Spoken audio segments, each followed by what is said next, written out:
Unrestricted Lorefare's Beacon Space Rediscovery. This is... what session is it? I had it in the title. It's session 4, as we get ready to take on the interesting world that exists just outside the realm of the known space of Beacon Space. I think we should go through and introduce ourselves. So I am playing Gaz, the captain of our ship here for this adventure, the IFS Legacy. You may also know me as the GM of the Faction Turn over with the actual Faction Turn streams on Unrestricted Therefore as well. Let's introduce our co-hosts and other players for the session. Gecko, you're next on my drop-down, so how about you go next?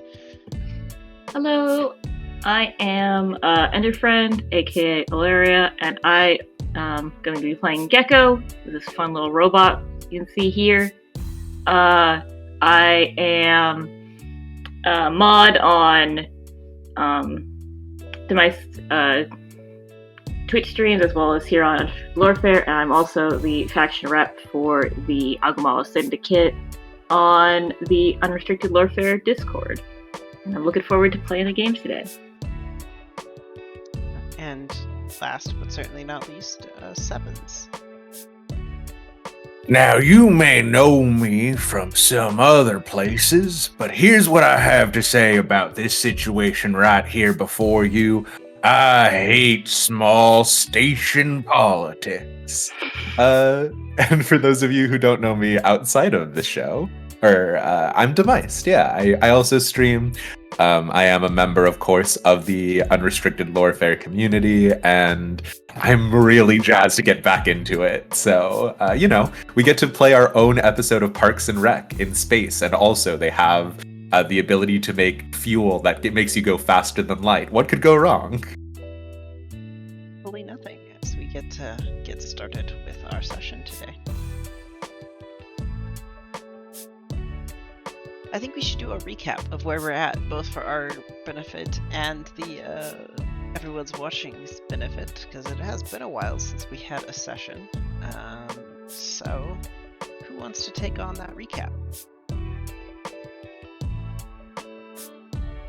We didn't coordinate this beforehand, so I'm surprising people with this question. I mean, I could try and give it a go. Let me just pull up last session's notes.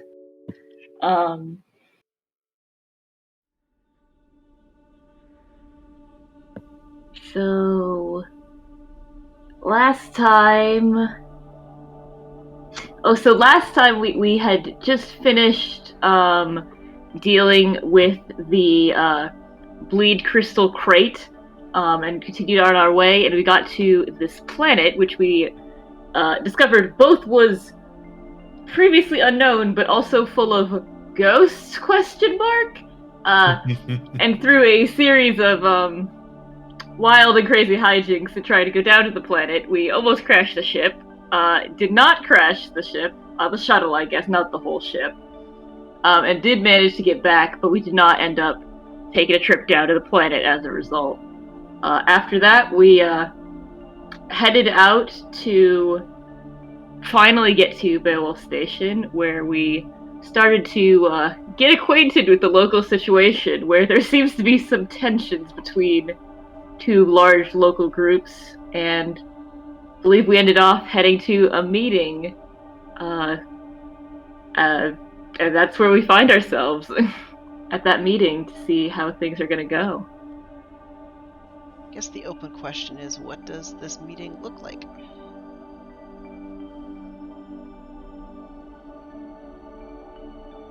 Is it just like the most formal space on this small station that we're all meeting in? Just probably like relatively small, and somehow there are more people than it feels like should be able to fit in the meeting hall. It's like a really fancy conference room. Yeah, there's a hollow projector though, instead of just like a projector screen. Yeah, they're trying really hard to make it seem like it's not a conference room, but it definitely was a conference room at some point. Fair enough. Who do you think is speaking? I think the three of us are mostly there in attendance because we were invited. Or I guess, is Yeah. that true? Is everyone attending, or are members of the group doing their own thing during this town hall? I think Gecko is there because they made a connection with one of the members of the Sons of the Radiant Consortium. I read that word and did not read it the word for a second.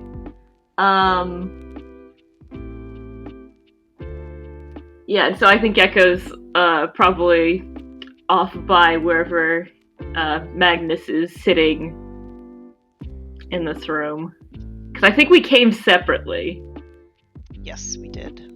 I believe Gaz returned with Archer after giving a tour of our ship in return for the tour of the station. Yeah, Gaz, like, great success on being besties with Archer, if I remember correctly. And so now... He's like the guest of honor. Yeah. So I guess, how's Sevens attending this meeting then is the open question. Yeah, I think Sevens just sort of comes in with Gecko and with Magnus, right? And I think probably again, just because my brain is stuck on RimWorld's status, unfortunately, I definitely think like we walk into the room and we're like slightly impressive. It's probably nice in here, right? Like there's probably like really expensive equipment that has been moved in. But yeah, like the quarters are tight. Ostensibly, it's supposed to be where like everyone on the station can meet up. But unfortunately, it's actually just like, you know, two people can like actually have standing room, and everyone else is just sort of sardine packed in. Yeah, that makes sense. So if I recall, there was some conflict on the station between these two different groups, right? The Sundered Imperium and the Sons of the Radiant Consortium. Yeah, well, Gecko and Sevens were looking for stuff. We had found the lead of feuding factions. With the, I guess, modifiers of failing technology and vulnerable life forms. And we didn't know exactly... We assumed the vulnerable life forms were the people of the station. I don't know that we specifically knew which technology was failing. No, that sounds about right.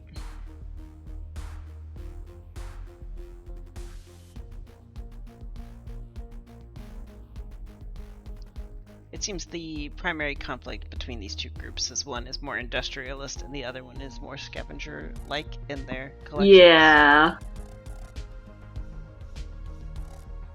Cool. We did resolve that Archer is the a member of the Sundered Imperium, correct? Yes, I believe that was the case. He's as of right now the entire settlement leader. Right. So I guess the question that is left for us to decide is, what does this meeting look like? I don't think I have great interest in trying to come up with exactly the conversation that happens in character. You know, no need to relive formalized rules of order in the far future. But who has priority? Who has recency? Who has standing to bring this conflict? Yeah. So it seems like the open question probably really is, what are we doing about the conflict, rather than exactly what the conflict is, right? Yeah, because we still have the ultimate goal of getting fuel, and I think you had a iron vow to do something as well? We can double check. I have a formidable vow to discover the bleed creation process that the Beowulf refinery keeps secret. Okay.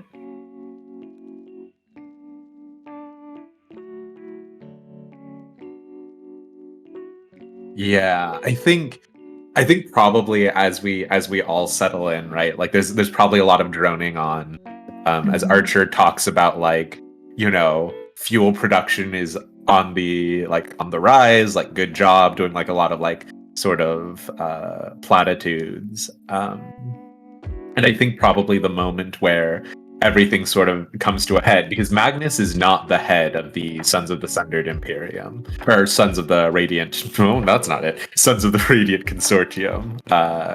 Magnus was just some guy inside of it, Yeah. right? So I think somebody else stands up and just sort of goes like,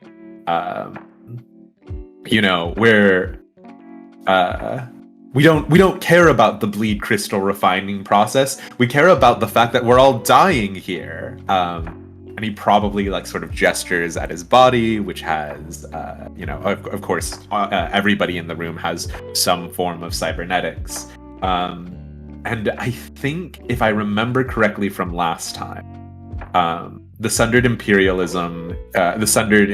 is like, yes, actually, not only do we love the body augmentations, we're the ones who are making it, right? And so I think this guy who stands up is like, you're only paying us in company script, so how can we continue to keep up? We're like replacing our body parts as like with the meager things that come our way. And I think there's like some general grumbling around the room from sort of the more rough and tumble folks. Makes sense.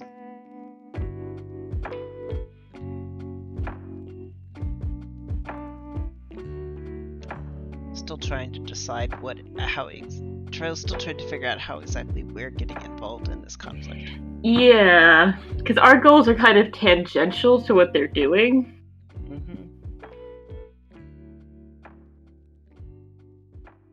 Trying to figure out the TV show version of this event happening in the background, and we're like here actually interested in a very different thing at the same time. Yeah, because like Gecko made a connection to Magnus, but that doesn't inherently mean our goals are 100% aligned. No, in fact, they often aren't. Seem to be that we aren't. Yeah. So, problem that arises in the meeting is cybernetics unable to be replaced.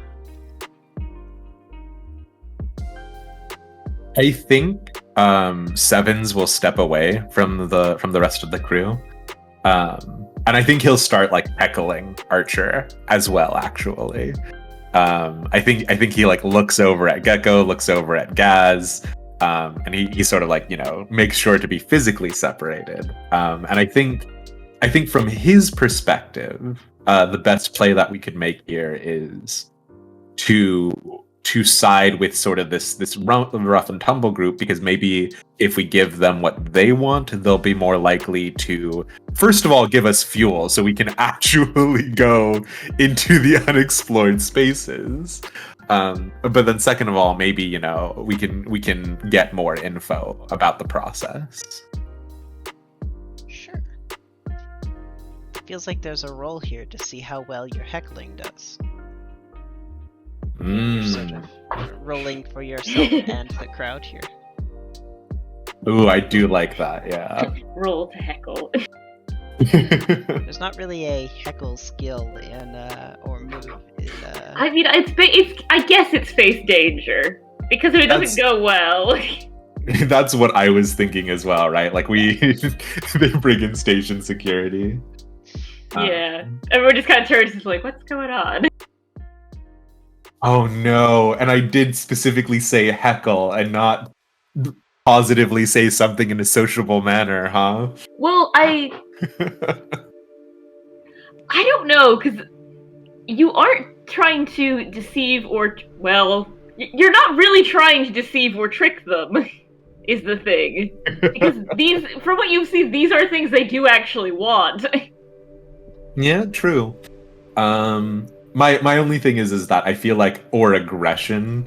Like I'm actively trying to Oh, like rile up I the crowd, see. right? I see. Yeah. Iron is aggression. That I didn't see. I was looking between Shadow and Heart. That does make sense, though. Yeah, I think I gotta do it with iron in Yeah. this situation. Which, for those of you at home, we are playing with the Iron Sworn Starforged system, which is a part of the reason why none of us are specifically the game master.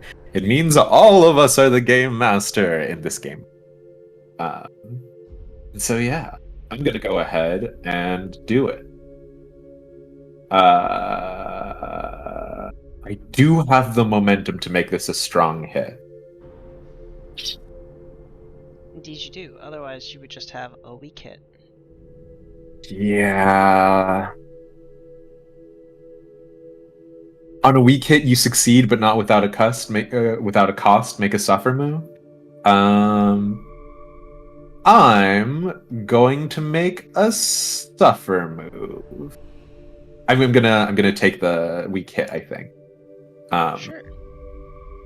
Yeah. So I think Seymour gets up and just sort of goes, like he says something to the effect of like, damn corporate stooges doing the work of big businesses out there, and like looks over at Gaz and like sort of like shrugs like, oops, sorry.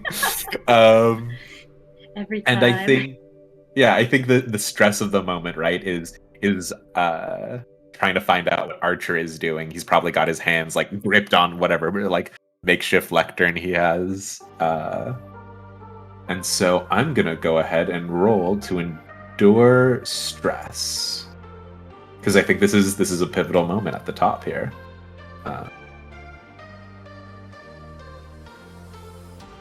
Oh, I am definitely rolling spirit. You kidding me? We've suffered no spirit. Okay. Weak hit. Yeah. I'll go ahead and take not shaken. I'll lose one momentum to keep my spirit, and we keep rocking and rolling.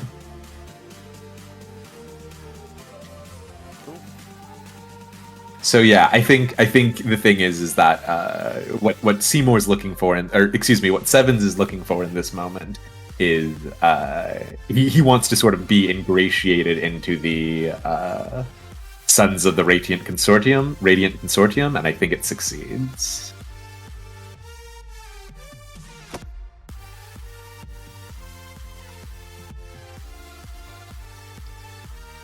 Maybe Magnus takes a liking to both you and Gecko. Yeah. To avoid Definitely a little less to create see. new NPCs.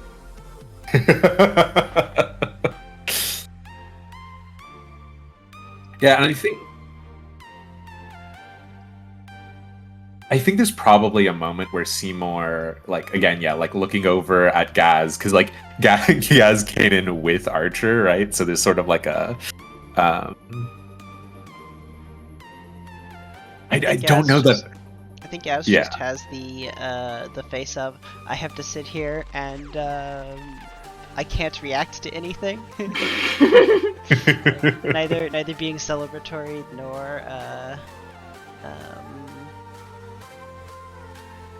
what will be the inverse of Incensed. celebratory? Just not reacting during the negative portions of the speech. Just having a straight face the entire time. Like, just like, I'm sitting here, I have to be polite, I don't want anyone to notice me, except everyone can see me. Yeah, I think the real question at this point then is like, because y'all, for those of you who are catching their first episode now, I am consistently the doom and disaster guy of the team. So I want to say, how likely are the Sons of the Radiant Consortium to just throw down right now? Seems highly unlikely. Yeah, I know. Yeah. I mean, they might shout about it right now. I feel like that's what they've been doing, yeah. Yeah. You were joining in the shouting of unpleasantness. But I think that's about Seymour as far takes as out we're a at. gun. No. Uh, I mean, no, I no. guess Seymour could escalate the situation, but yes, I don't think the group of people here are looking to do that. In which case, yeah, I think. Oh, I don't know. Maybe some sort of gather information check, he said to the other two because he didn't want to roll a second time. Yeah, I mean, it feels like the resolution is the town hall probably just like proceeds, right? Other than the goals of this discussion that we were invited to sort of feels more like, attending these things out of required pleasantries rather than us having a specific buy-in in the problem that is being discussed here. It's sort of cover for our own goals. Yeah, maybe we could do a general, gather information to see if we get any useful information from the meeting. Yep, that sounds like a useful way to resolve it out. Did you want to roll that, or should I? Let me look at gather information, because it has been a little while. Where is it? You're rolling plus wits when you search for clues, ask questions, analyze evidence, or do research. I do like doing that.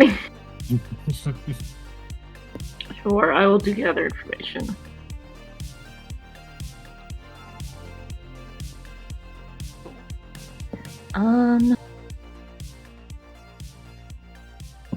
Which, I guess, would my connection with Magnus help here? I'm Feels appropriate. open to input. Yeah.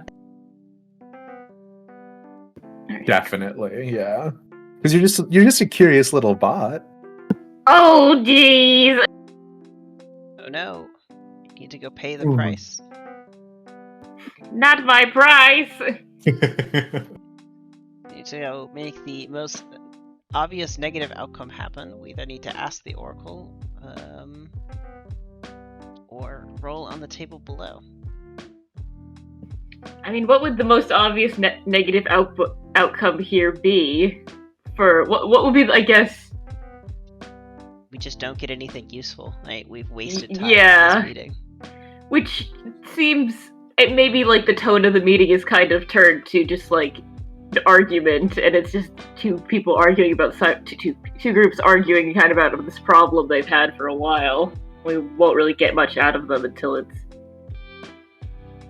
at least the rest of the meeting results in like a shouting match. Yeah, that's what I'm kind of thinking. Like, we won't get anything else besides that here now.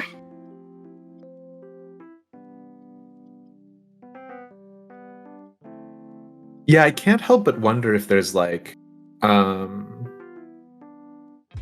sort of like way to, like, maybe because all of the important people are here and everybody is focused on this moment, maybe there's like we all look at each other and like Sevens like gestures his head towards the door to be like, I mean, if everybody's here, who's watching the refinery plan? I mean, True. I think if you want to, you could probably quite easily sneak away. Gecko isn't the most discreet. Mm-hmm. They are bright green. But they could give it a go. Gaz, I think, might be indisposed at the moment. I feel like that continues to be the case for this mission.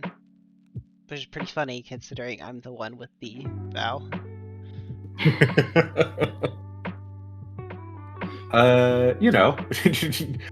Seymour's been stowing away on your ship for a couple of months. He knows how gas would work. Mm-hmm. I think what I would want to do here is probably secure an advantage, right? I think it's Sevens ducks out and starts sort of walking away from the town hall for a moment, and is looking to see if he can sort of, if not explicitly discover a particular person or situation that's ongoing, just like some like what's going on with the refinery itself, because I think that's the part that Gaz, I think you did get a little bit of a glimpse at it, but obviously not like any pivotal information. So, uh, stealth, my good stat. Why did I say that? It does feel like you need to make some sort of stealthy roll here. Yeah. Well, here we go. You know what? I am gonna burn all that momentum. Take your miss to a weak hit. Yep. So I'm gonna go ahead and then choose one of the two, which is hit +2 momentum, or add 1 on my next move. Which I think I'll take the 2 momentum again, because I don't like being at 0. And yeah, I imagine there's like probably, because the station is not actually that well maintained, right? Like it is predominantly like almost a scavenger aesthetic, with the fact that they are making valuable fuel so they can buy what they need off station. Mm-hmm. So I think like whatever station guards they have, are all probably there, probably not too terribly disciplined. And I imagine Seymour goes up to this machinery, and what do we think? Bleed refining processes look like? Oh, That's a good question.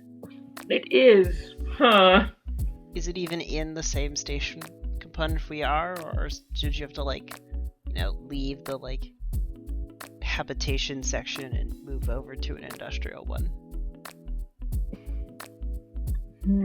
I don't think. Yeah, it can't be in the same. It can't be in the same area. Yeah, even just for normal precautions, let alone bleed stuff. Yeah, like I imagine that all the people who are currently living on the station, like this station was never meant for human inhabitation. So it's all like converted office spaces, janitorial closets, that sort of stuff. And I imagine, Sevens probably walks down a certain way, and there's probably some keypad with a hydraulic door or something. And a guard leaves, but because hydraulic doors don't shut super fast, Seymour just slips in behind him. They're not too worried about it. Which do you want me to have come along as well, or do you want Gecko to continue chilling at the meeting? Yeah, I think it would make sense as I find this place and I'm looking at it. Yeah, Sevens would be like, I don't know literally nothing about machines. Hold up. And he gestures for Gecko to join him. Okay. Perhaps do you the think most I obviously bad thing then out of Zenith's role is Gaz continues to be stuck at the meeting. Everyone is able to sneak away except Gaz, who has to continue being the guest of honor at a meeting he does not want to be at. Mm-hmm. Sometimes being the captain really sucks. Well, we inevitably get caught by the space police. You won't get caught as well. Fair enough.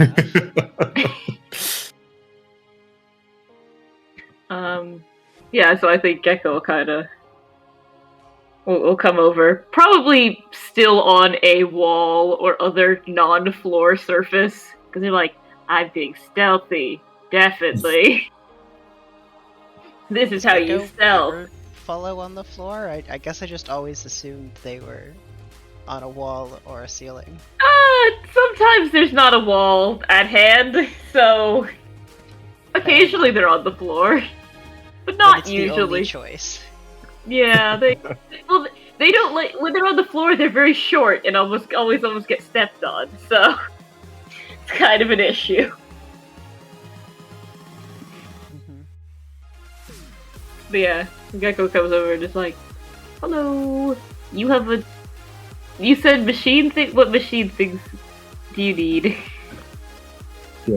And I think we'll just immediately set to it. I think probably what it is that it's not readily visible. Whatever the machinery is, I think it's still probably behind like layers and layers of protective walls and whatnot. And I think there's probably just some sort of computer, maybe to access, what stage of the refining process it is, or whatever the security checks would be. And I think Seymour gestures at that and sort of goes, "Well, here's the good news: is if you or I mess this up, Gaz has plausible deniability. So just." Don't sound any alarms, and we can sneak back in easy peasy like, huh? I'll try. I'll try. And Sevens pulls out his cool space revolver and stands by the door that he has no way of opening really or locking. We didn't figure that part out. We'll get to it later. Yeah, I mean, I guess Gecko will look at this computer, which is it actually attached to the door? Because it sounded like it was more for the machinery than the door. Oh, yeah, I think the way I'm envisioning it is the door opens. There's like some sort of console sort of in the center of the room, and then maybe there are like more doors to get further into the facility to the sides. I see. The Sevens door is like the door in question is the one you've slipped past already. Yeah, that before? one. Okay, that was the bit I was missing. Gotcha. In that case, yeah, Gecko will go over to the console and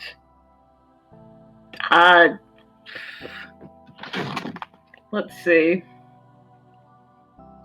I don't think this would be gather information. Just because it is obviously a computer. When the information has already been gathered. I guess it might just be face danger to try and get into this computer. Face danger, or if we wanted to go, if we wanted to go real silly with it, we could be trying to reach a milestone on Gaz's vow. I don't know if we could do that without Gaz. Yeah. Like, I think whatever information we found might help to progress that vow. But I don't think us right here isn't inherently doing it. Yeah, I think...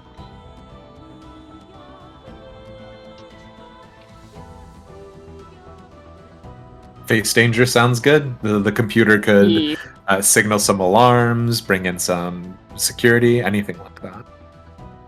Yeah, and I'll do it with wits because it's getting into a computer. Makes sense. Okay. Challenge dice rolling very high for me today. One's very low, though. Yeah, that's quite nice. On a weak hit, you succeed, but not without a cost. Make a suffer move, which the suffer moves are...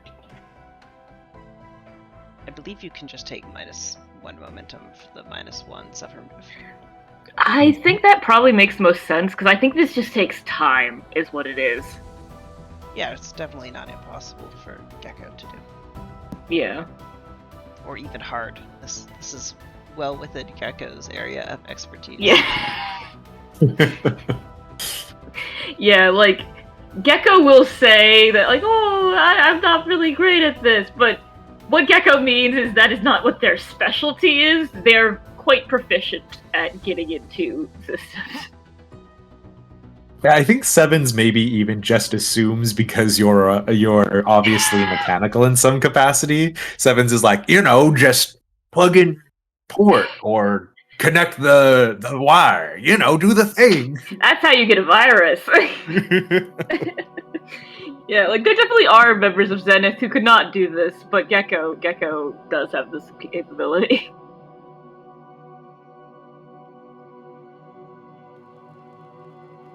Yeah, so what do you think you find in there, Gecko? Oh, what will we find? While you're coming up with that, maybe there's a clock for when the meeting is over. Yeah, what we that discovered. seems quite reasonable. So I'm gonna call it a 6-step clock and say we're already 2 out of 6 the way through it. That seems reasonable. So we said this computer was like monitoring the progress of the refinery system. What would we find in it? I mean, maybe it's literally as simple as like an outline of the steps with like basic descriptions or something. Not like any other detail, but like the names and I don't know, maybe like room locations. Fair enough. Since there's a bleed process involved, there would have to be some step of the process in which a lens is present for. Makes sense.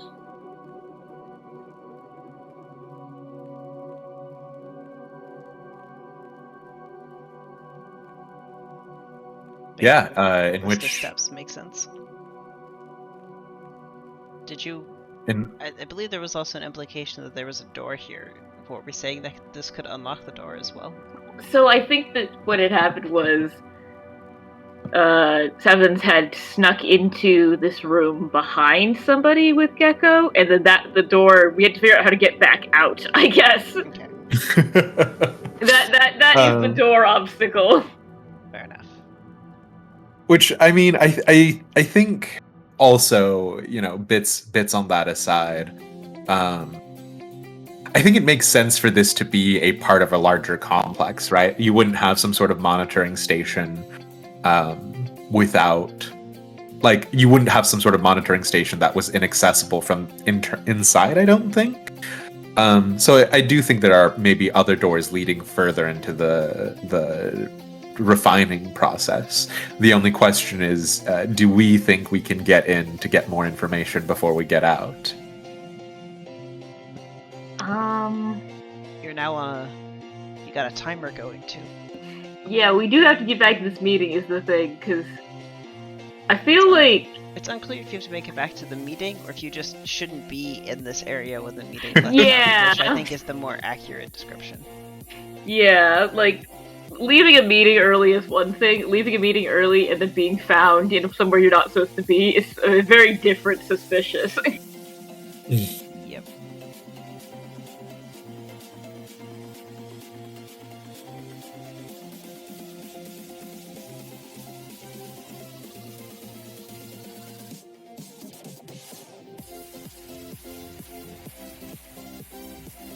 So are you going to continue exploring this refinery portion of the station? I think Gecko's like, well, we don't really know how big this place is, like, actually. And we really don't want them to find us in here. Maybe we try to get like a tour or something? Yeah, okay. So you're thinking we just try to get back to the meeting and ask them to give us a tour of the facility later? Yeah, because then, like when they give a tour, it's always like, here's all this stuff you don't know about. But if you have the little booklet, it's like, these are the things you should be on the lookout for. Then there's a lot more relevant. I think, Gecko, the problem is they don't want people to know how they do it. Oh, that's right. Oh my gosh. I had introduced the concept that maybe they all had names that were based off of professions because they had read Beowulf once. I don't know why that intrusive thought just came in, but I reckon these folks aren't too terribly interested in just sharing that. In fact, a part of the problem was we weren't supposed to get on here and, I think we're having problems buying the fuel from them in the first place. If anything, and Sevens will sort of gesture inwards into whatever this sort of complex is and go, if anything, we should probably get further in before we, find something that we could maybe blackmail them with, or find some like problem with their supply chain. It sounds like they're having money problems. Maybe they've got a surplus. That Archer guy sounded like he was real happy about how much they were making. I mean, I suppose we could take a look, but I think Gecko kind of gives Seymour a look. It's like, not everywhere is doing crime all the time. It could just be a regular business. You say that, and Seven's eyes go glossy, and in each pupil the words free and agent appear, and then he goes, no, for sure.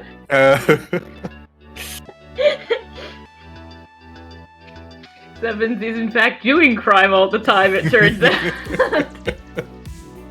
I don't know what you're suggesting. The Penumbra agents operate in a gray area outside of existing legal authority.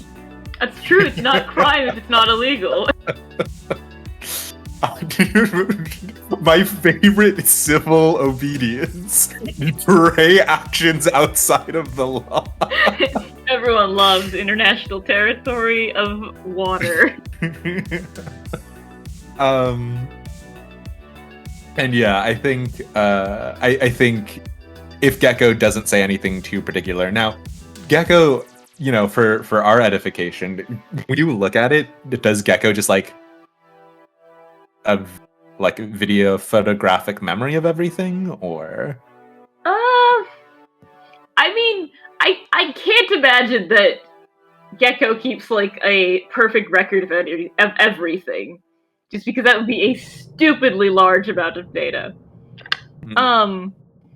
But I have to imagine it's similar to the way that people would remember things, where if something's like noteworthy or significant, you remember it better. So there's like pieces of things that are then interrelated. And then they can specially save off specific things if they're needed. Yeah, no, I like that a lot. That absolutely tracks. I think Sevens waits because you've probably done this before on the ship at some point in time, right? Mm-hmm. And then probably hits some button because we've gotten through the outer security level. So I imagine all the doors inside the facility are really easy to bypass. That is a assumption. And listen, no one ever locks doors inside their house. They only lock the front door, obviously. They also don't keep bleed secrets in their house. What? I'm saying that at least some of the doors are probably locked. Maybe not this one we're at right now. I think the door to get back into the station is locked, but the next door further down the facility is totally unlocked because that feels like the appropriate setup. So what I'm wondering is, I'm kind of trying to figure out how we want to sort of go about, for lack of a better phrase, dungeon generation. I know Ironsworn had a dungeon delving edition. I'm looking at derelicts, and maybe we could use a derelict zone to generate what the next area is beyond this door. What are we thinking? I'm not familiar with what derelicts are, but I'd be fine with that. Perhaps a detour into the derelict system is where we're going then. Yeah. Loosely, I would argue. I think derelicts are Sean Tompkins' way of saying space dungeons, right? Like derelict ships and abandoned space stations and that sort of thing. But yeah, just to give us... Seems... Yeah. Yeah, so I'm going to go ahead and do this for settlement. Some sort of community room, so some sort of break room is maybe the next thing we stumble across. Makes sense why it'd be unlocked then, yeah. It's just tables, a little coffee maker, that sort of thing. Yeah, and I think I'm trying to imagine. Yeah, I think, Sevens is worried about the fact that we are in here and haven't necessarily secured our escape. And like maybe he's gonna like pat his like pockets on his coat or something and go, "Did we get some sort of station map or something?" And Sevens is gonna go ahead and check his gear. So this will only go well.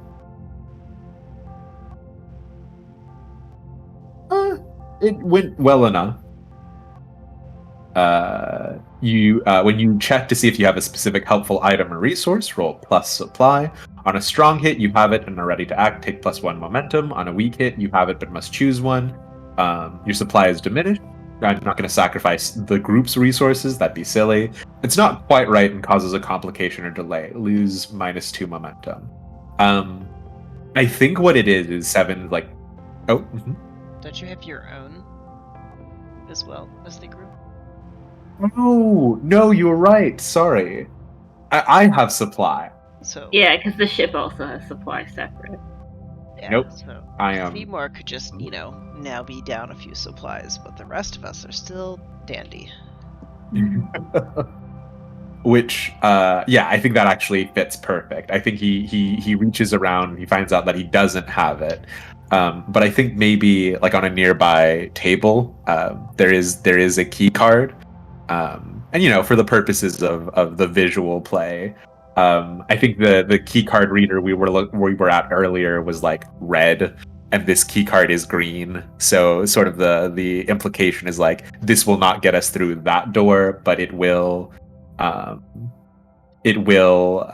maybe give us access to other parts internally.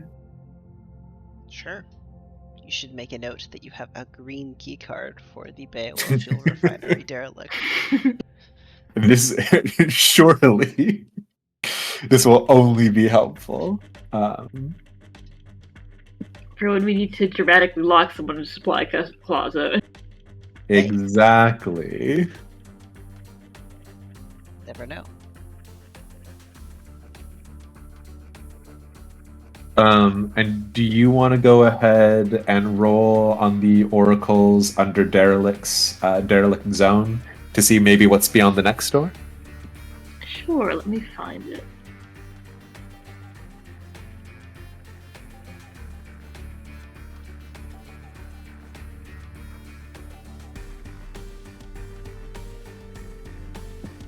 Did you do Starship or Settlement? I did Settlement. Medical. Okay, maybe like a first aid station or like area. I can't imagine they have like a full med center in a refinery. Yeah, definitely. That seems like bad PR. We open the door and there's just like burn victims. Well, actually, now hold on a second. Because I'm the radical extremist of the group, maybe it is, right? Like, maybe refining bleed fuel is incredibly dangerous, and that's a part of the reason why both the Sundered Imperium and the Sons of the Radiant Consortium have what was it? Failing technology and vulnerable life forms. Maybe. Like it's becoming like less safe?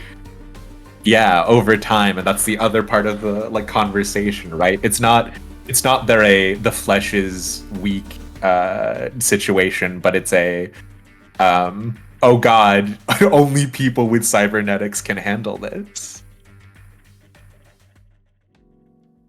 Interesting. That feels like something that should be discovered. So I'm happy to say it's true, but I don't think you know that.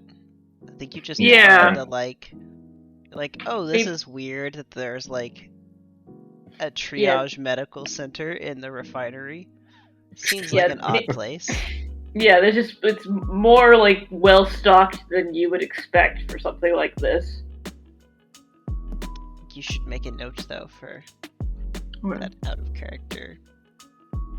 I don't think we've discovered in play yet, but I'm happy to say that is true, right? That it's becoming more and more dangerous to do this process. Perhaps that's why there's less and less money to pay people with. Mhm. How's that sound? Yeah, seems Yeah, reasonable. To which then, I imagine there's probably. Now this is going to be a very obvious lack of knowledge on how the current medical field works, but it's the future, so it's sci-fi. I imagine there's some sort of like vitals diagnostics machines and that sort of stuff, right? So Sevens will like gesture at one of those and be like, "Okay, Gecko, do your thing." What? There's definitely You know, a vitals machine. Yeah. Check to see if there's useful information on what happens to the bleed victims. Maybe they need 20 cc's of futurizine. I mean, Futurizine? Wow. it's just a display. It just displays whatever you plug into. It doesn't store things. Well, okay. Yeah, and I think Sevens will sort of start to walk around the space. And I'm wondering, I guess this will be just another, maybe gather information or something. Like, because they're really big on their cybernetics, right? So, like, I can't imagine that a med bay for this culture of transhumanists would just be medical supplies. So like maybe there's mechanical parts in here, or like maybe some sort of other diagnostic scanner. So I'm gonna go ahead. Did I say gather information? Oh boy. I think My you favorite. meant secure an advantage because you're looking for items. I think so too, actually. I think you should roll the correct move. Oh no, but see, here's the problem, is that if I roll secure an advantage, because I'm looking around for it, I still roll plus wits. We can't escape. Well, I still don't think it's gathering information, though. You still think it's secure? Fair enough. Yeah, because it isn't really information specifically that you're looking for. It didn't seem like. Fair enough. Yep, that's true. I'm looking for something to help us from this medical Yeah. Yeah. You know what? what a spread. Okay. Weak hit. We take +2 momentum or +1 on the next move. I'm gonna go ahead and give you +1 on your next move, Gecko, because I think that makes way more sense.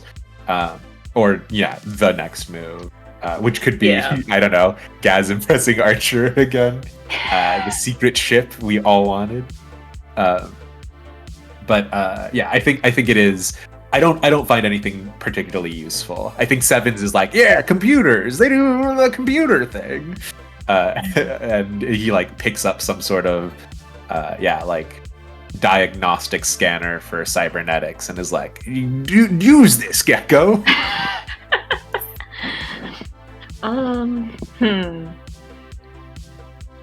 So maybe I'm just trying to think what would be a proper for like. I mean, I guess we're just trying to go into the next room, right? Like, basically. Yeah, I guess Gecko will just look for an obvious doorway. Do we think there's an obvious progression to the next room, or are we encountering another locked door? I think a locked door would be like a penalty for failing a move. You know what I mean? Yeah. Yeah. So do you want to roll for the next room in this mini dungeon? I would love to. All right. I think for the purposes of, so a part of the thing is that there is a derelict zone that will be operations, production, or research, or even engineering. Literally, we have a 50-50 shot of getting something more useful. But I think unfortunately, we come across like a locker room or something. Right? Roll a d100. Ooh, okay.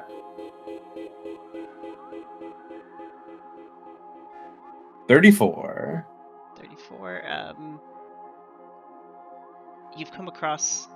Please don't ask me why this is here, but you've come across an entertainment area.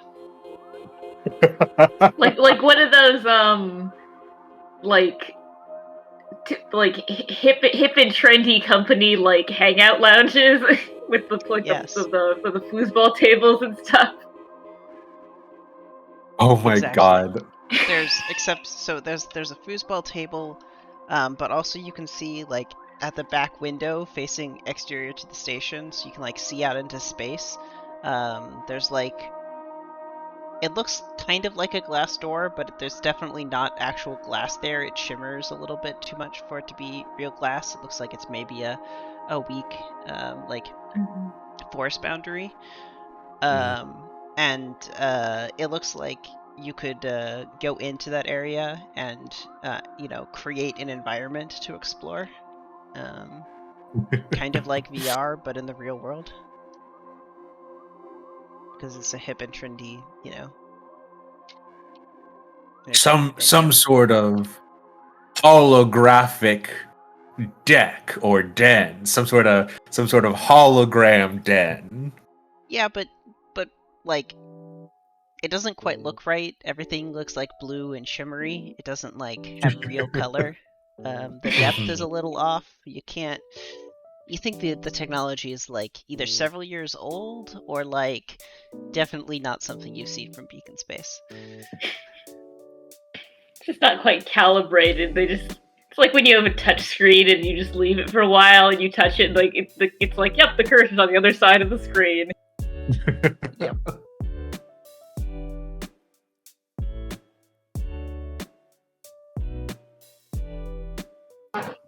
Yeah, I think we head in there, kind of looking around. I think Gecko in particular is looking to see if anyone's like left anything interesting in here. Just because this seems like somewhere you'd lose your keys. Ooh, yes. Try to find some keys. Yeah, that sort of thing. Which I think, given the discussion of the previous thing, I think this would also be secure an advantage to find things. Sevens gets down on all fours and looks under the couch. The blue, slightly holographic couch. That Gecko would have been able to look under much better. Yeah, I think you try to look under it and you kind of fall and phase through it partially. It's not really quite solid. Yeah. It's kind of like half solid. You have to figure out, you like learned that the speed at which you're moving determines whether or not you can go through the holographic things, or they actually support your weight, right? If you move quickly enough, you just phase through them, but if you try to move slowly, they stop your movement. It's supposed to be like a safety measure, but it just means you like fall on the floor a lot. You really want the Beowulf entertainment system? I'm gonna write a note that I need to make this. I think you should roll a. Oh, so the miss is probably like pay the price, right? Mm-hmm. Yes. I'm gonna counter that you encounter a peril in the whatever these are, derelict, and so you should roll a D100 on the perils list for the community derelicts.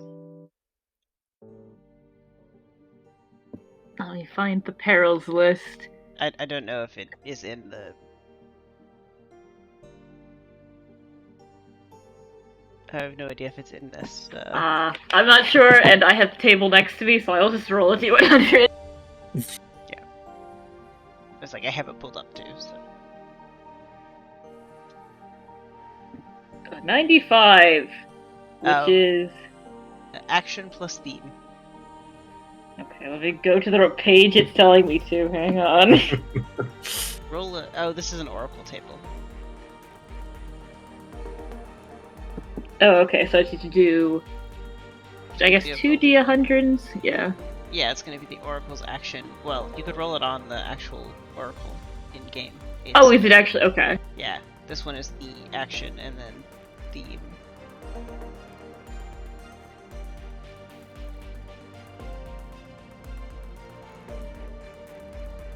I'm just being blind. No worries. It's under core for some reason, which is I don't know if I'd describe it as a core role, but It is the core. I just can't find the core one. It's a core oracle role, so it is in the correct category. Are you on the oracles page? Oh, there it is. Yeah, I just skimmed past it because there wasn't a lot of things in it. Fair enough.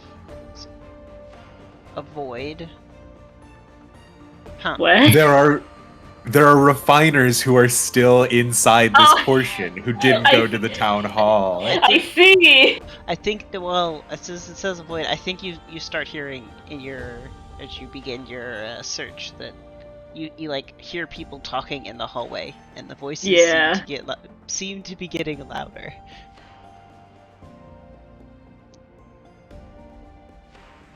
Yeah. But I do like the idea they're here because they didn't want to go to the meeting. Well, they're probably on shift, right? They couldn't Probably. But yeah, I think that Gecko will come out from where they were looking under things on the floor and kind of scamper back up onto the wall and start looking for a door that isn't in the direction of the voices.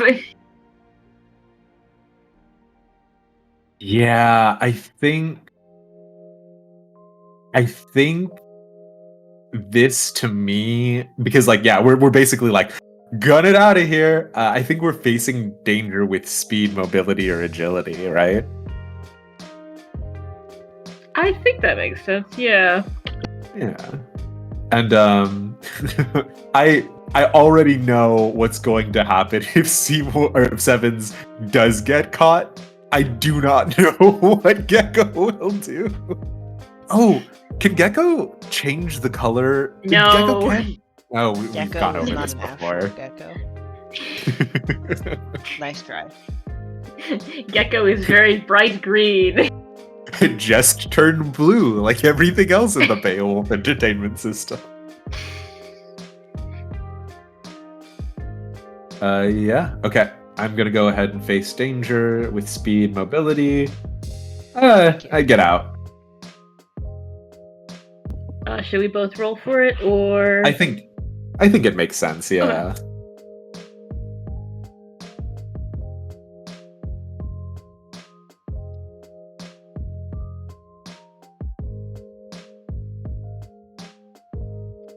The kit effects for face danger.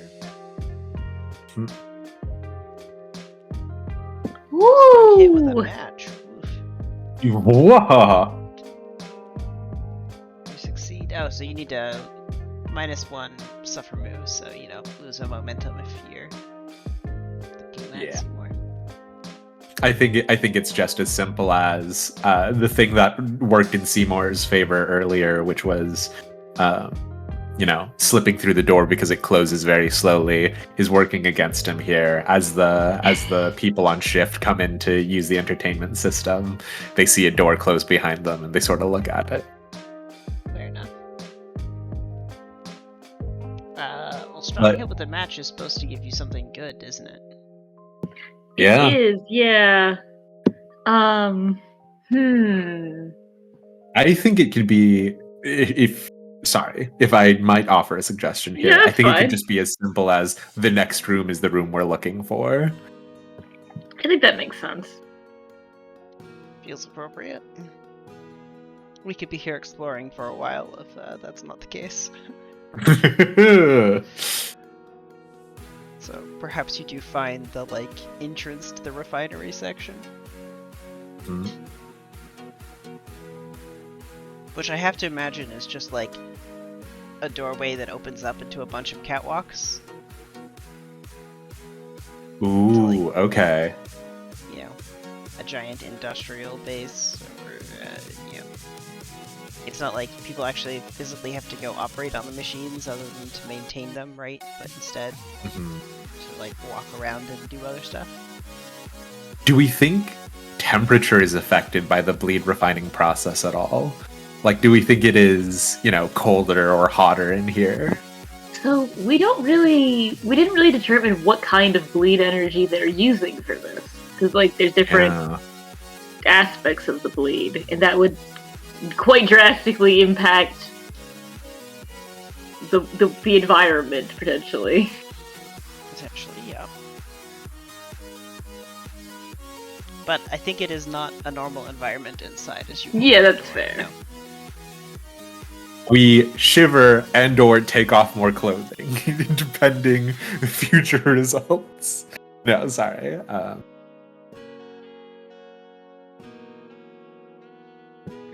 mean, is there like some sort of environment table we could roll on? Maybe. You could just roll on like the planet temperature thing that I have. Yeah. That's probably the closest. Okay, that's a 2d6. Okay. Oh, that play. I see. You just go steal from stars without numbers, yes. I thought you meant the one in this, because I'm pretty sure there is one. Oh, well, we could have used that. No, that's fine. Okay, well, I gotta pull up my table one second. Oh, good. It's almost like it's some sort of interdisciplinary game. I think 9, though, is fairly boring. I think that's just temperate.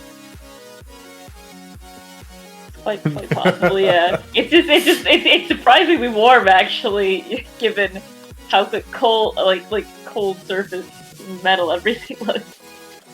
Yeah, I think 9 is just temperate. We walk in. It looks strange and foreign, and we feel unsettled. And nearby, an air conditioner kicks on. Actually, maybe that's what it is. You're expecting the temperature to be very different, but as the door opens, one of those like overhead, fan units just kicks on and blows a bunch of air down on you, so you can't actually tell standing in the doorway. Yeah, no, I'm into it.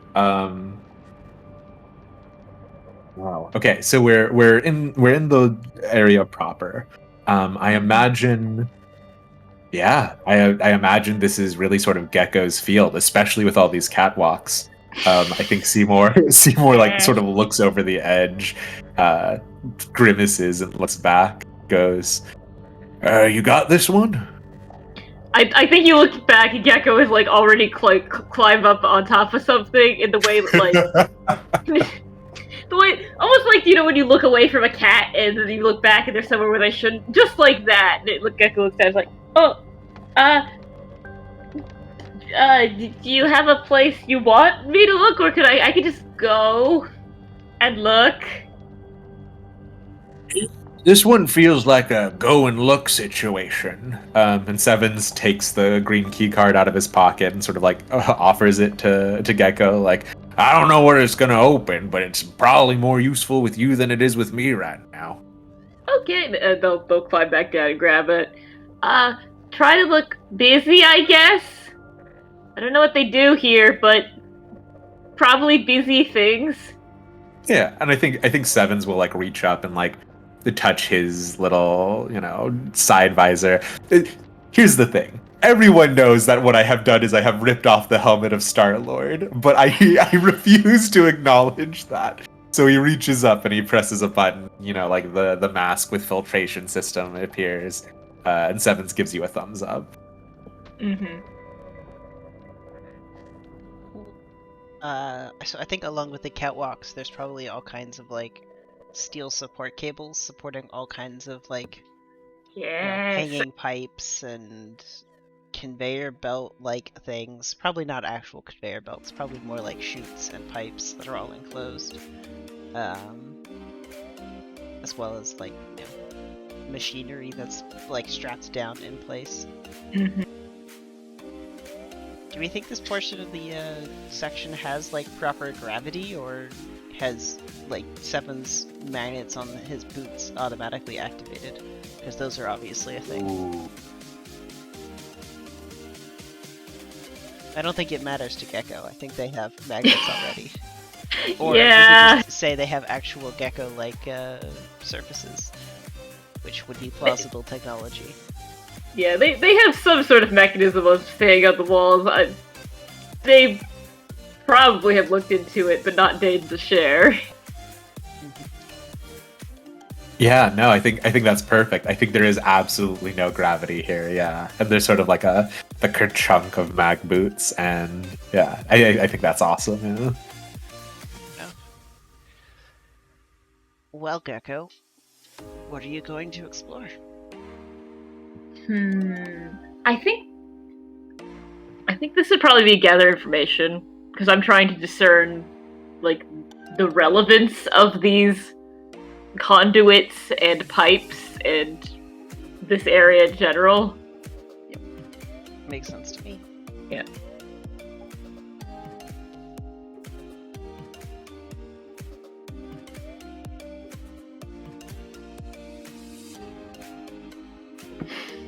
Okay. Oh boy. You rolled as high as you could on the action score, but still only got a weak hit. It's that rude second challenge dice. Something like that. So what's the results for a weak hit of gather information? Information provided provides new insight. It also complicates your quest. Envision what you discover, then take +1 momentum.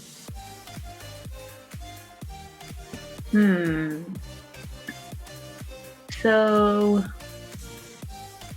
we find out something about the relevance of these pipes to the refinery process, but that information complicates what we're doing somehow.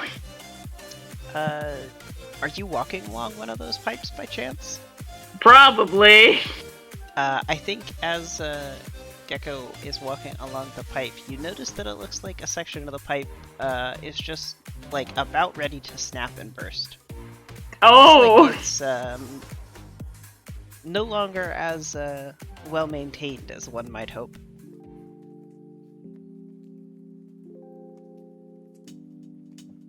Okay. See if anybody figures out my cryptic attempt at what you're discovering.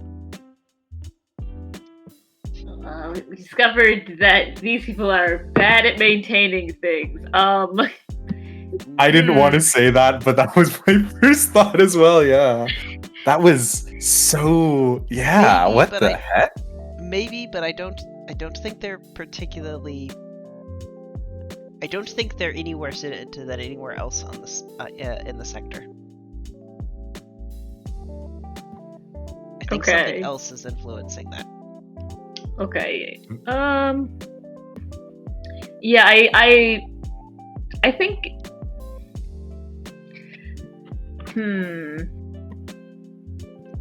I would posit that it is decay bleed at I see. as a portion of the refinery process. That's what I was trying to remember. What bleed school would? I don't remember all the bleed schools off the top of my head. I pulled the list up to come up with ideas. That's fair. So the 6 lists was the like meta bleed, which didn't really seem to make sense here. There's telekinesis, gravity manipulation, biomancy, decay, and technopancy. And I think it's the funniest if the refinery process involves decay tech, decay bleed powers, which also makes a lot of sense given the it does. The current predicaments on station. Yeah. Now I don't want to sound judgmental to the people of Beowulf Station. But this place sucks. Look, it's also why the entertainment system is all busted, probably. Look, it just makes sense. Around the decay bleed powers has started to fail. Yeah. Sounds like something we have to discover. Oh my god, the fuel decays the laws of physics, which is why you can go faster than light. That seems like a stretch. I was thinking it was more that, like, the process of converting, like, one compound into another is by breaking it down, and if you have decay bleed, it would do it better. Yeah. See, this is why... Yes. I was just gonna say, this is why I need the two of you here, because I will break the laws of reality. Yeah, you will say I decay the laws of physics. whatever that looks like. Yes, no, I think instead, I think it is just like breaking down the compound. Yeah, making the like chemical transitions happen faster. Yeah. We wouldn't normally think of like accelerating a chemical reaction as a decay thing, but I think it's an interesting interpretation. Yeah. Maybe part of it involves like radioactive decay, and so they're speeding that up, right? Like you're. Yeah, it makes sense. God. What a sensible and still cool answer that does not involve breaking reality. It may not involve breaking reality, but I think Gecko finds himself in a very precarious situation as they step onto a like almost broken piece of pipe. I think this is probably face danger then to get myself out of this precarious situation. I'm not sure if it's face danger because this was the result of your gather information. That's true. So I think it is still just pay a price, but it is maybe withstand damage. Well, I don't have to pay a price because I succeeded. Just had right? Yeah. So, but there's definitely a moment where it's like, oh, had I stood there, would have been very bad. Like maybe the pipe does like crack a little bit, and there's like, or like a little valve on it does, and there's some nasty looking gaseous substance comes out for a second, and you're just like, oh. Feels appropriate. Yep. Then maybe a bunch of like, you start seeing other repair drones making their way towards you as a result. You have to scurry away. Not able to determine where this pipe is coming from as a result. That feels like an appropriate complication. Yeah, makes sense. You found something out, but can't follow up on that lead. Makes sense. But yeah, I guess I will scurry back toward where Seymour is to evade the repair drones. Feels like we should taken a couple of actions and had some more weak hits again. Yeah. Up on our clock to 4 out of 6. I think that's reasonable. Like it is a long meeting, but I figure it's a strong hit. It's like, oh, this has happened without time passing.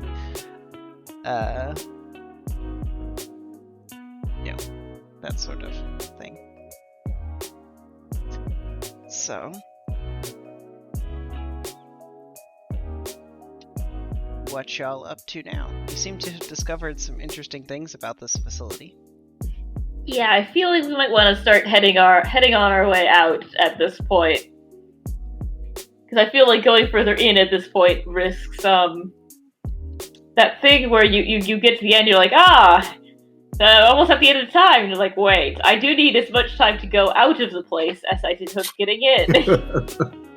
I mean, yeah, and I think that problem is actually exacerbated by the fact that that we can't go back to where we came. Exactly, because depending on how engaged they are with the entertainment system, they'll see us opening the door, right? So, yeah, I think with this, when you scurry back. Sevens looks at you, sort of nods somewhat solemnly, with the mask still up. And yeah, I think we just go through another door at the other end of the catwalk. And it will be hopefully on the way out, but also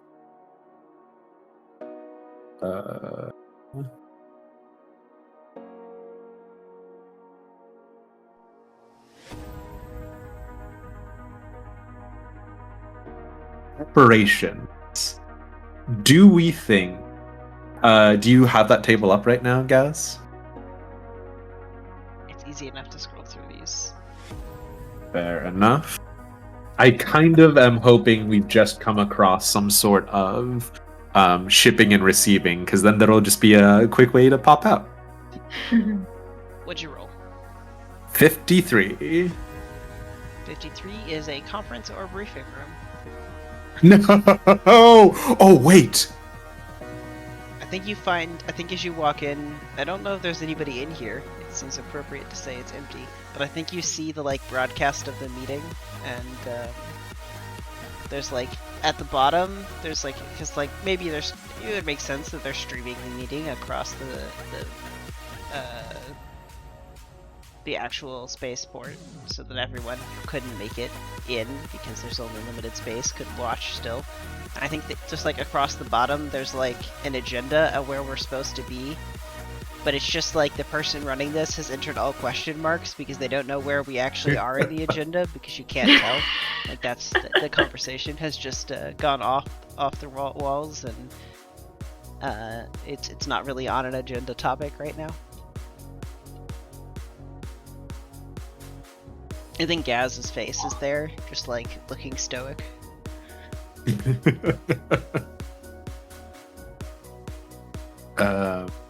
Yeah, I think Sevens chuckles if there's like any sort of like close in on Gaz's face, like, and yeah, Sevens will look back to Gecko. I guess we're in a conference room again.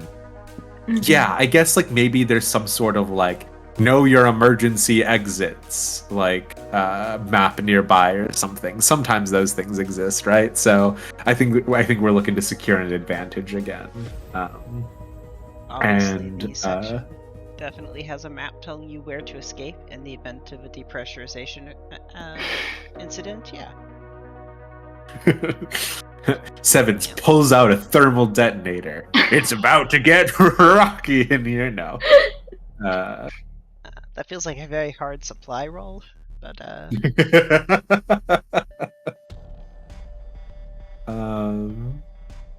yeah, okay. Let's try it again. Well, you know what? I'll take it. More weak hits? Yeah. I'll go ahead and take the +2 momentum because I'm starting to feel like we need a little bit more of that. And I think Sevens will sort of like tap on the map and go, it's not obviously exactly how we should go, but if they lock the depressurization exits, I'd imagine it'd be a lot harder to get their people out of here, huh, Gecko? That seems correct. They might have an alarm, though, just to be aware. Yeah, I think Gecko says there might be an alarm as Sevens is like pushing a push bar on a door. It's like, oh. And it clearly does it clearly say an alarm will sound? This feels like an oracle roll. It does, yeah. Oh my god, no!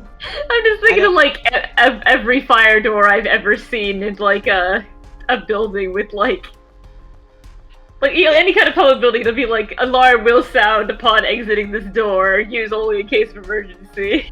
Yeah, but is it like truly an emergency only door, or is it just like that's true? This is the route for depressurization. Yeah, so. that's fair because this might not be the door right out of the station.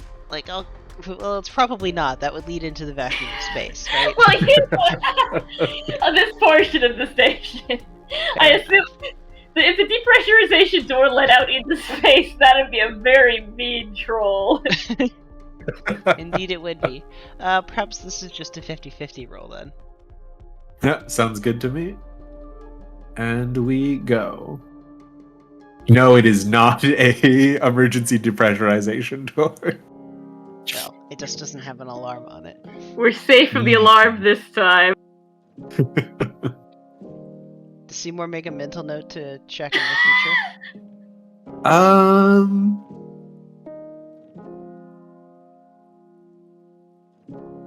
He does, actually. All right. I think he goes to the push bar. Gecko says, be careful for alarms. And he goes, right, alarms, got it.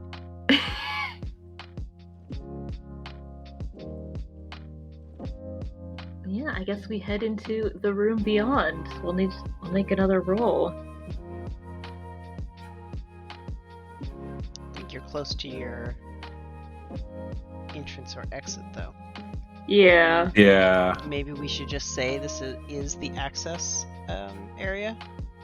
I think that makes sense with having gotten a map that even if the next room itself isn't one, yeah, we can probably just find it through that.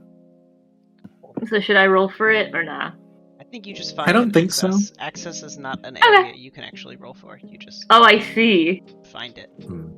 So the question is, what does it look like? What is this exit way? Because it's not the same. I don't think it's the same door that you snuck in through last time. Yeah. You want to roll If a it's not- D100? Ooh, hell yeah. Figure out what it looks like. 28. It is just a corridor that leads back to the rest of the station. You like step out expecting it to be some grand new thing, and it's just like a hallway with a sign, I think, that's in like starting to break letters that's just like Beowulf Station, and it like points back in the direction of the primary station. I like to imagine that it exits like right next to the door you snuck in through. Like there just was a normal door. Sevens looks gutted by this development. Oh no! But yeah, I think we just walk back out, yeah. And I imagine when we get back to sort of the meeting place, I think the what was he, the most honorable Judge Archer or something like that? That sounds like his very over the top title, yes. Yeah. Which do we You're want the Honorable Flint Archer. Yes. Do we want to take a quick break just because I looked at the clock and it's been a little bit longer than I thought it was? Ooh. Yeah, I was going to propose one as you all were making it out of the derelict. It didn't make sense yeah, to I think- interrupt it. Yeah, I think that's perfect. He goes, "Well, this town hall is being called to a close. Thank you for your expression of free thoughts and ideas, and I look forward to the next one."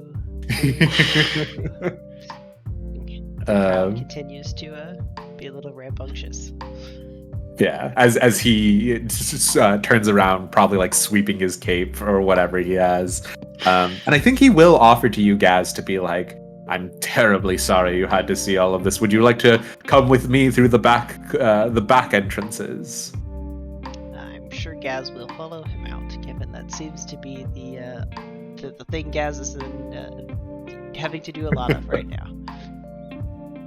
And that is that. Cool. So we'll see everyone back here in just a few minutes as we take a quick break. Everyone can go get some water, maybe a snack, or anything else they need to do. And we will see you back here in just a few minutes.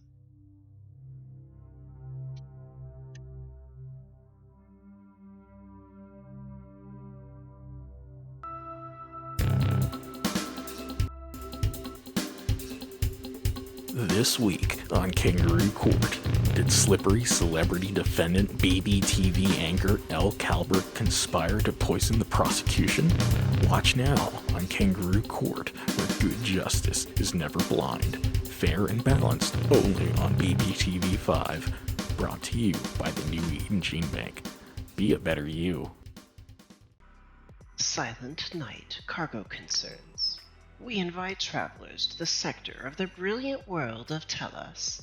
Be it for business or pleasure, Silent Night provides swift and secure transit for visitors of the Center System. Cutting through the red tape, our dedicated teams will make sure your passes and permits are squared away so that you don't have to mess with the hassle of bureaucracy in your travel plans. Our services go beyond simply for your person. As our name implies, we handle a wide range of cargo concerns, be it a porter service that can get your holiday bags straight to your hotel room, to providing storage facilities, or even negotiating bulk goods through local customs. We've got you covered.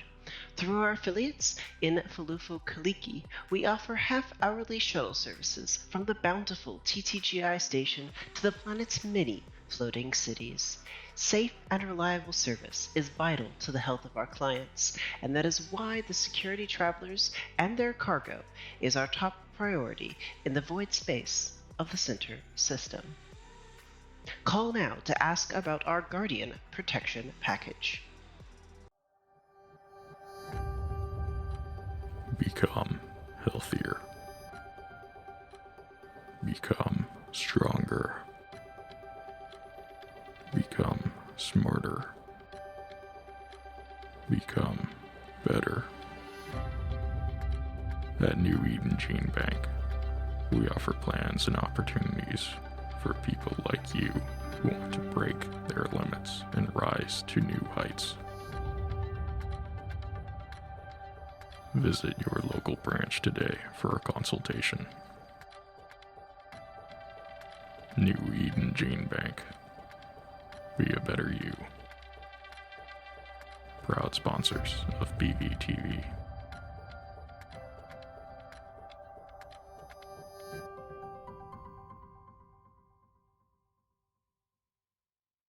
Across the sector, there are so many worlds, each with their own story. But during the hustle and bustle of daily life, there's rarely enough time to get things done as it is, let alone dream of far-off vistas. That's why we've done the hard work for you. As part of the Aguamala Syndicate's project and Ziti, a plethora of new travel destinations have been identified for even the most novice traveler. Visit one of Fortuna's 5 cities for a day of shopping in the bazaar, or travel Gome's icy peaks to see its breathtaking views. A fan of forests? El Arpon offers hiking trails through unique biomes that will fascinate even the most experienced travelers. Quetzalcoatl's ruins are sure to be a hit with those looking for a fantastic photography experience, and for those more inclined for a trip to the high life, Calypso's resorts provide an ideal luxury getaway. Whatever your interests, we're sure that we can help you plan your perfect vacation. Brought to you by the Aguamalan Board of Tourism.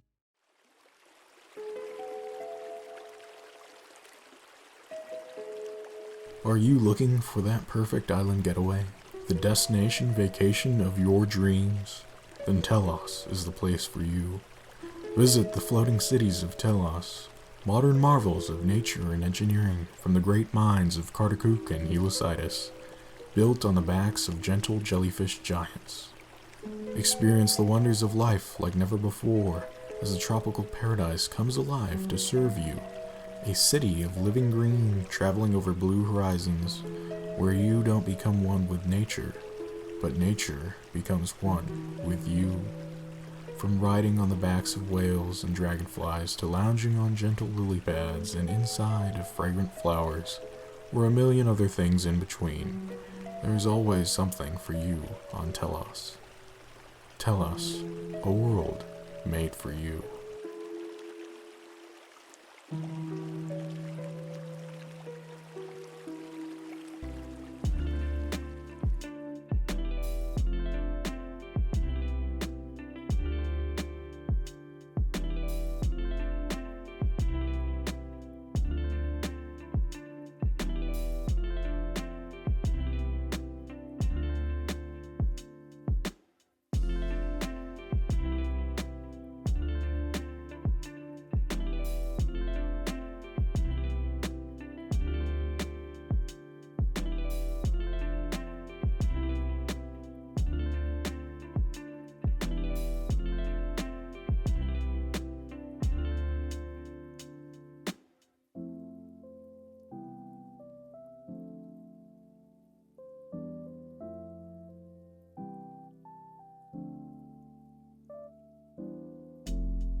Welcome back to what will probably end up being the second half of our session, given the slightly longer first half of session 4. for our Beacon Space rediscovery. Hopefully you got a chance to grab a snack. I found myself some cookies that were around the house, so that was a good mid-session snack. And get to pick things back up, where I think we decided that Gaz has stepped out of a back door with Archer probably into some like private meeting space that's off of this main hall. Maybe it used to be an administrative office that has been turned into like a one-on-one meeting space.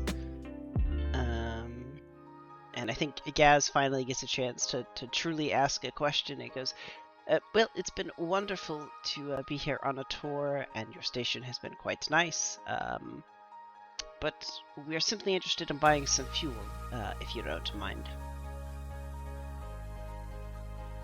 Oh, well, this is quite unusual. Are you some sort of wholesaler, or you see, we are a refinery first and foremost. So, simply wishing to refuel my vessel. So as we talked about a little bit during the break, is there a world in which he just says, no, I won't sell you fuel? Probably only if he doesn't actually have fuel to sell, right? Fair, actually. Otherwise, I don't know why he wouldn't, no. Yeah, I think it's very likely that he just says yes here, right? So... Yeah. So perhaps the complication is paying for it, right? Yeah. Ooh.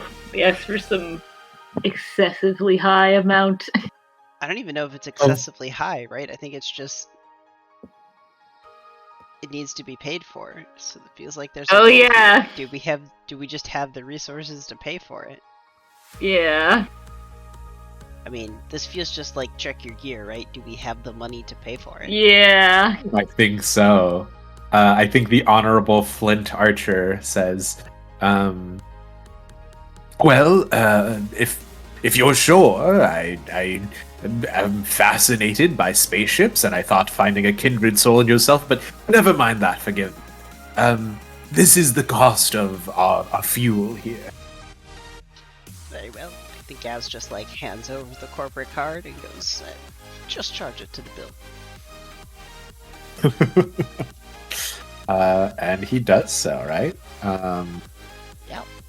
Looks like the ship gets +1 momentum. Yay!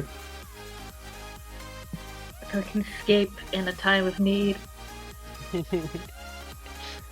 Yep. Yeah, the more important part, the first 4 sessions worth of part, we now have enough fuel to go into space. Yeah, which, did we need to buy extra fuel for the other station, or negotiate that? Or are we not caring about that? I think after Mirza screwed us over last time, right? I don't think we were asked to bring more fuel back, were we? I thought we were, because we had that quest to get more fuel again. Oh, right. Well, the quest says refuel the ship. So I think we get to mark something on that. It's true. We have marked 1 box because it is now formidable rather than dangerous. So we definitely don't want to fulfill this, but also it sounds fulfilled. I think the thing Conflict with the refuel of the ship. mechanics and fiction. Yeah. Oh no. Well, I think it kind of escalated in that we probably need to do stuff to resolve it before we go back to the Aternus' station, because otherwise that's probably going to be the issue, I think. Yeah, we're probably not really allowed back on that station for the moment. Yeah. Feels appropriate then.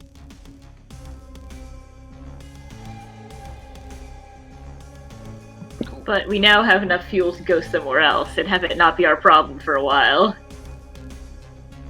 Sounds reasonable.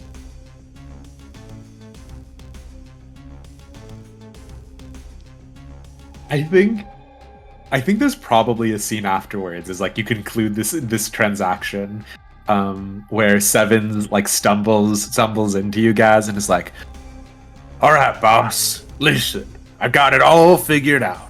What we're gonna do is we're gonna want to go ahead and hit their refinery station, and he just starts planning out a heist, like in front of you. He's like, Is okay, Archer so what there? we're gonna need? No, probably not. Probably. Only probably. Hopefully. I mean, you know, Seven's excitable. Fair enough. But I imagine it is later enough that Archer did have to peel off to do something else. But yeah, he's like, okay, so what we're gonna do is we're gonna bring in 16 milk bottles.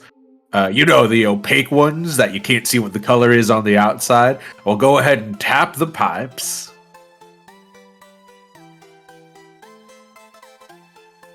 I think, like, on the bridge, Gaz just points at the fuel indicator that is, like, slowly filling up.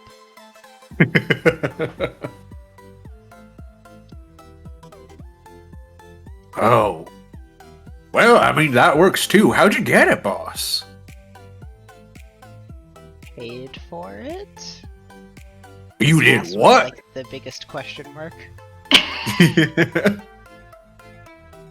You gave them money in exchange for goods and or services? Occasionally people do actually like to transact that way, yes. Huh. And I think if we're on the bridge, Sevens leans back and looks at one of the other bridge officers, maybe, and just sort of like shrugs at them, is like, wow, what a weird concept. I think probably like side-eye Seven. The rest of the purple shirts on the bridge have all looked up at the moment to be like, I don't know what this guy's on, before going back to their jobs. I think Gecko's like, does this mean we gotta go find cool stuff so we can have more money for more fuel? It's like one of those big loops. You get stuff to get money, to get fuel, to get stuff, and again. I think, yeah, Gecko's just like nodding, or Gaz is just nodding along at Gecko. Yep.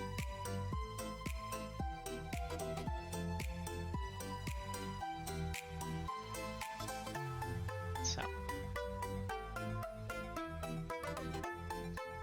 Well, that resolved out without any problems, which is surprising given the way the first half of the session went. So I guess Yeah. what's next? I don't actually know what to do. I guess the question is, do we want to continue investigating the mystery of the Bleed refinery, the Bleed fuel refinery, or just go, maybe we'll come back someday and go do something else? Yeah, I don't know. I think that has, I think Gaz has been pushed out of being able to make a discovery at this point, yes, from earlier failures.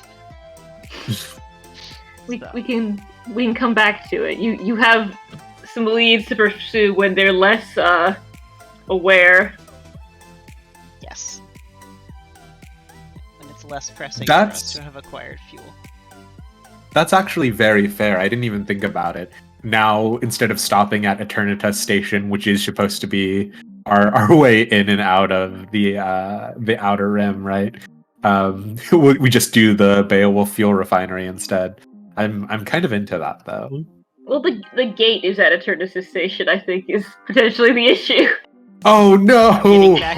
Getting back to Telos currently would require going back towards Eternitas Station. I don't know if it's a gate specifically, or if it's just like the known hyperspace point, right?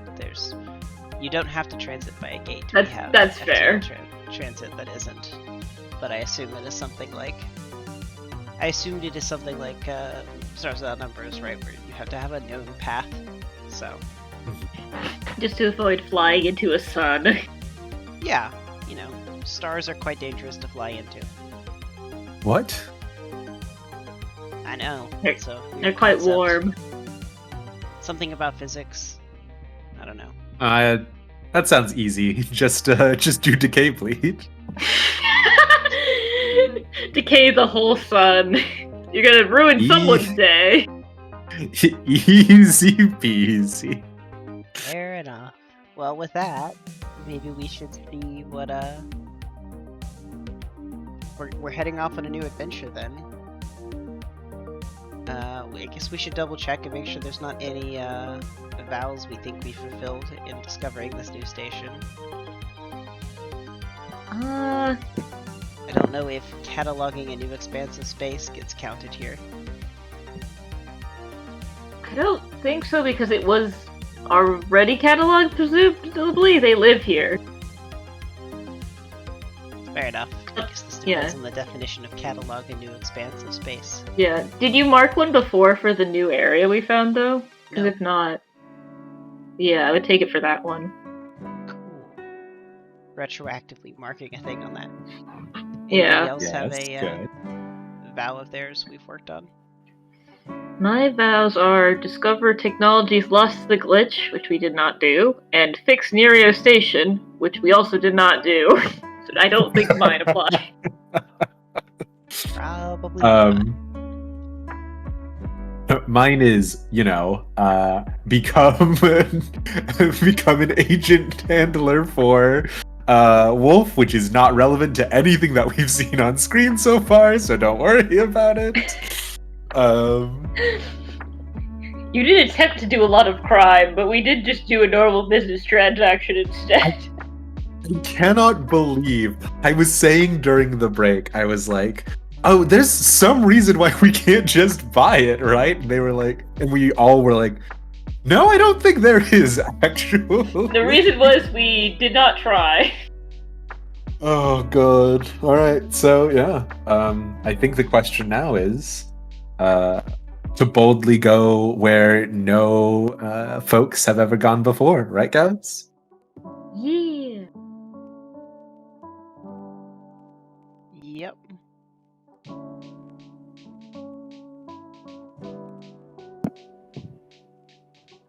Which, I guess we get to go off in a random direction, or direction of our captain's choosing on this map. How about a random direction where we just see where we go discover? That works. I'm into it. How do we do this again? I don't remember what this role is. So, this is going to be the journey, I believe. Undertake an expedition? Yes. Because we're finding a new route through perilous space. Or maybe it won't be perilous, but it could be. It could be. In that case, we'll stay vigilant and roll with wits. To get a strong Wow. hit. Nice. Apparently we're supposed to give this expedition a name and a rank. Oh. Oop. Are we trying to find a planet, perhaps? We haven't found one of those to actually explore yet. The one we found had ghosts. Yeah. And we had to leave. Yeah, I like the idea that this first visit out, and remember, I am the radical anarchist of the group comparatively. I'd like to envision that this first expedition out is probably on the harder side, right? So I'm definitely thinking dangerous or formidable. I'm imagining, because again, the legacy is specifically sort of trying to chart space that no one else has gone to. So, yeah. Yep, that is true. What's the name of this journey then? I think it's the true maiden voyage, right? Yeah, the first voyage. The first voyage. Got it. We decided it's formidable? I think I'm fine with that. This is like the first one. Even if it ends up going quite well, it's probably gonna be a bit complicated. Feels appropriate. Well, we didn't need to re-roll any dice for the first leg of our journey. So I don't think we need to do that, but on a hit, you and your allies may envision how you make yourself at home due to our internal refit module. If you do, take +2 momentum or +1 spirit. I'm gonna take +2 momentum. I'm also gonna take +2 momentum. Definitely seems like the better call here. We reach Nice. a waypoint.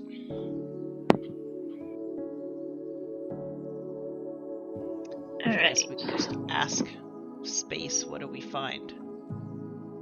Well, we have to. Oh no, never mind. Never mind. I was looking at explore a waypoint, not reach a waypoint. You are correct.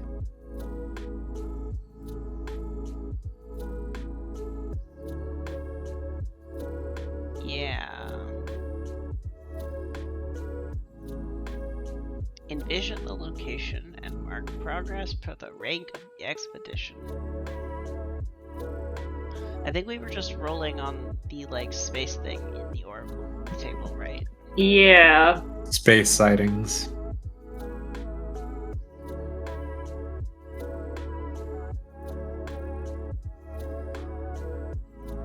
We were rolling in Outlands? That sounds right to me, yeah. Hey, we already found a planet. Ooh, okay.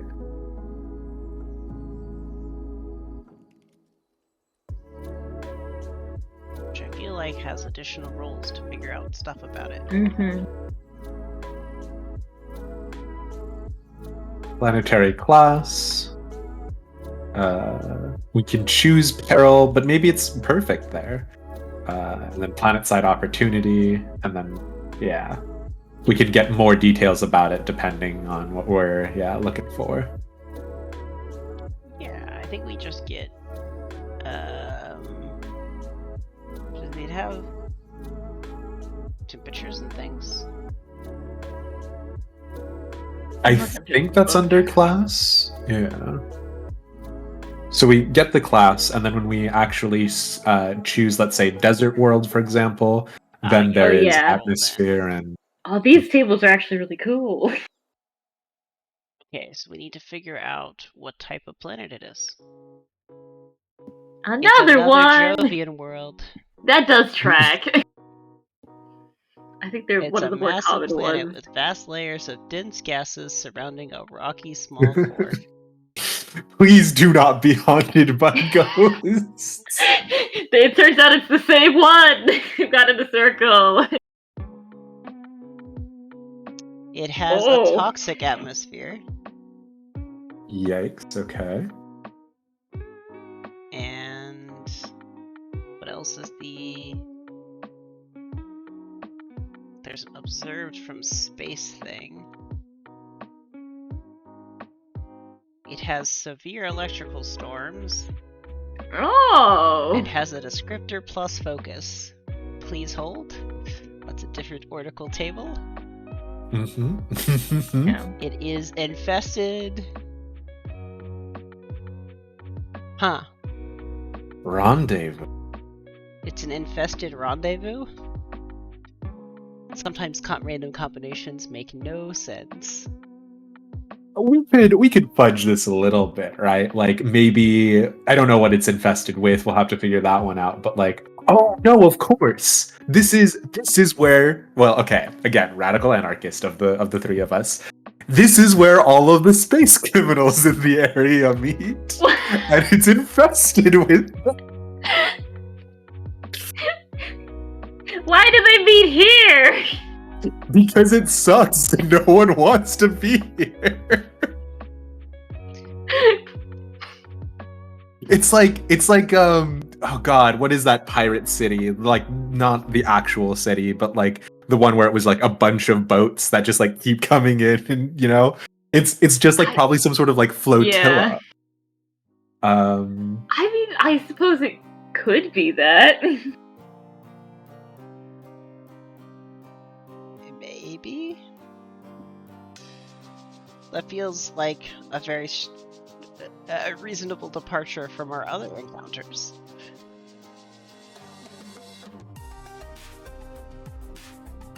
Yeah. I mean, I guess it could also be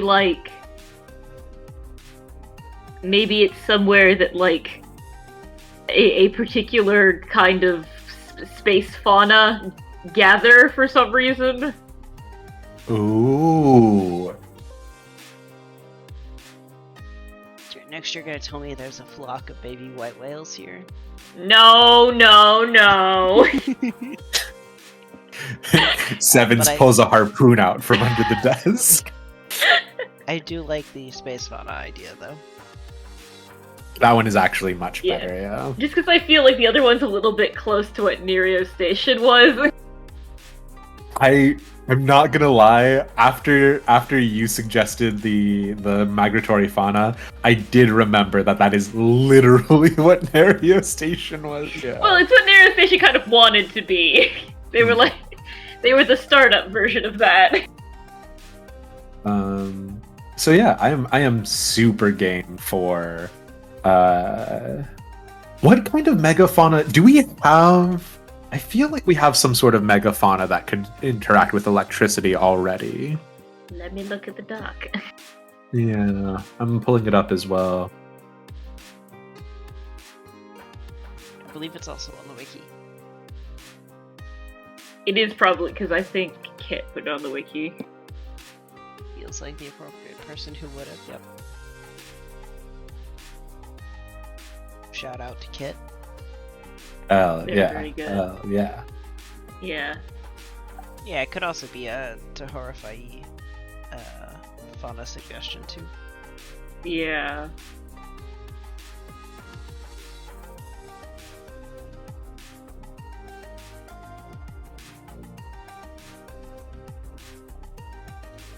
I'm looking at herd eels on the Spaceborne fauna page on the wiki. Appearance, eel-like features with sharp teeth, which grow to a size of 2 meters when fully mature. They're normally native to the Tootham system, and they're normally a minor threat found accompanying Tahora. Commensal symbiosis. I've been bred before. Yeah, I think it could be cool if this is just some wayward group of herd eels. I'm into it. Yeah, or like a subspecies or something. It's Yeah. somehow made their way out here. Or maybe the inverse, right? Like, this is actually where That's they're from. fair. We don't know. We do not know. We just know that they're here. Yep. Now I cannot remember why we named. Oh, it had Gecko, Gaz, Seymour, Hovian Planet 1. I guess it's just the GGSJ2 unless someone has a better name for it. Nope. I think we're just sticking with our naming scheme. Until the naming scheme breaks and we have to change the formula, but never go retroactively change it for all the previous planets. So, Which, are we fine with where I've put this new planet on the map? works for me. Because each one of these hexagons represents ostensibly, yeah. I've just generally been considering it to be like one arbitrary unit. I put them as far or as close as seems relevant for the role, just so they're not right next to each other, unless it is like a right next to each other situation. Yeah, I think that's perfect.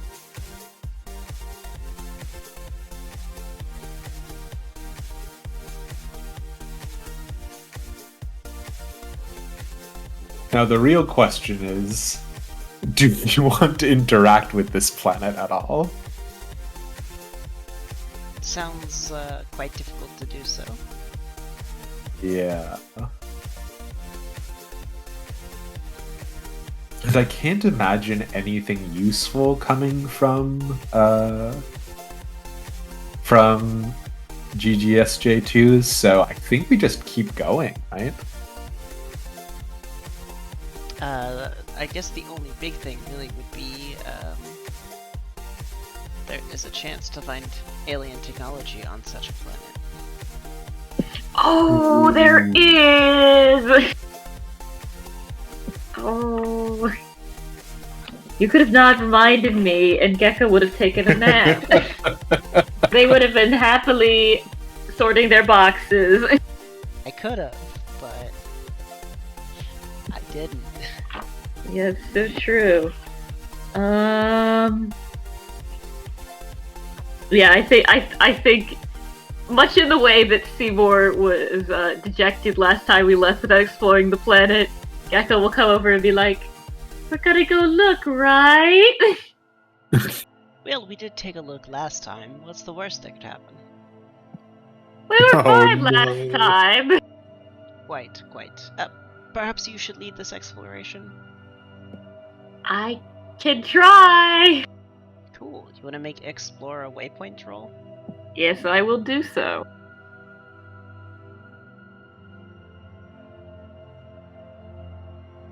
I'm gonna quickly check if my assets help. I do not think they do. Does not look like it.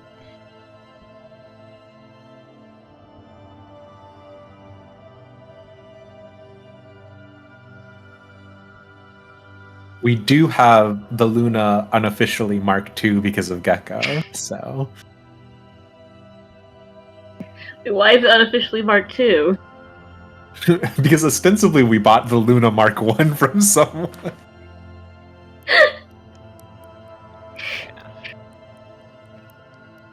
Alright, so I got a weak hit, which is you uncover something interesting, but is bound up in a peril or reveals an ominous aspect of the place. Envision what you encounter, then take 1 momentum. And we also get +1 momentum from the shuttle itself. Oh. Assuming we traveled to this location, yes. Yeah, do we want to assume that since it didn't go horribly, do we want to just say we were able to travel down there? That seems perfectly fine with me.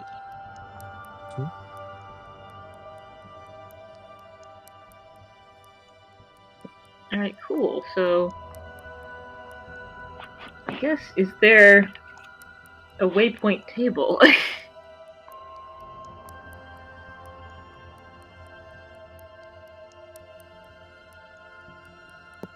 Would be my question. There's like planet tables, planet side. Yeah. Yeah, because this isn't as good as the make a discovery one, because that's like if you get a strong hit. Yeah, it's definitely not. This is just an interesting thing.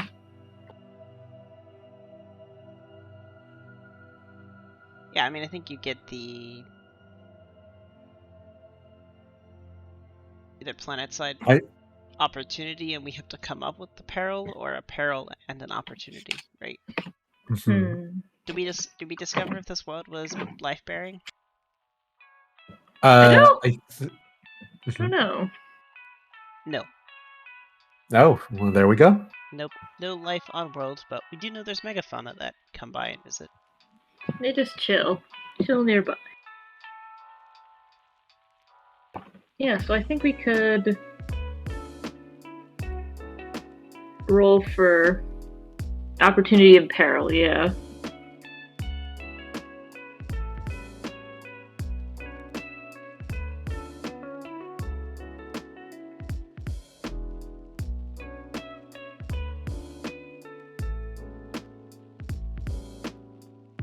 I think you should start with the opportunity table. Okay. And it'll be on the lifeless version. What? Huh? I guess some other ship has come by. I guess. Did we discover this planet then? Question mark. Well, they're gonna be like, here's what it's actually called. All right, let's see what the peril is then.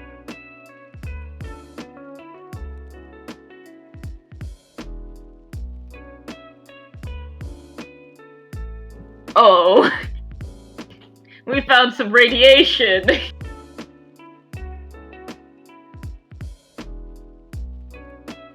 they crash their ship? Oh, hello over there.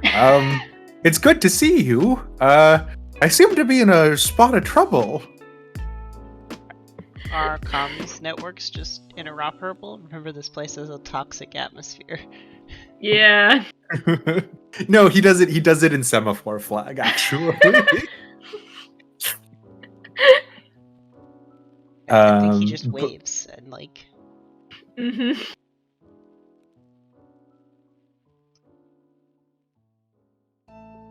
here's the thing: Sevens would immediately be itching for action, right? Yeah, like Yep. there's some guy waving, and Sevens would be like, "All right, guys. Now, if I go over up that rise, I can bring out Luminous Rose and have a beat on him at 6. So, what you thinking?" I mean, if I was crashed on a planet, I'd not want someone to kill me when they found me. I'd have spent all that time not dying. Conversely, if you were crash landed on a planet, you would kill the owners of the first shuttle you could find and take it for yourself. I wouldn't do that. Well, He guesses like that Sevens sounds says like what you would do, Sevens. Sevens racks the slide on Luminous Rose, which like pulses weirdly. Fair. Perhaps we should see if we're able to communicate with him. Like, somebody should go through all of the like comms channels to try to find the one he's transmitting on.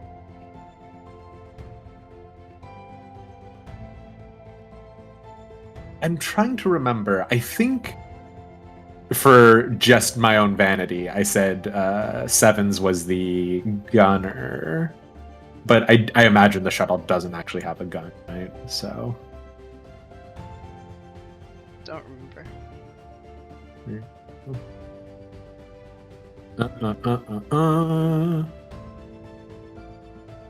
Would trying to communicate with him and find what channel he's on, that sounds like a gather information to me, right? Yeah. Mm-hmm. Well, Gecko, you're the comms officer. Okay.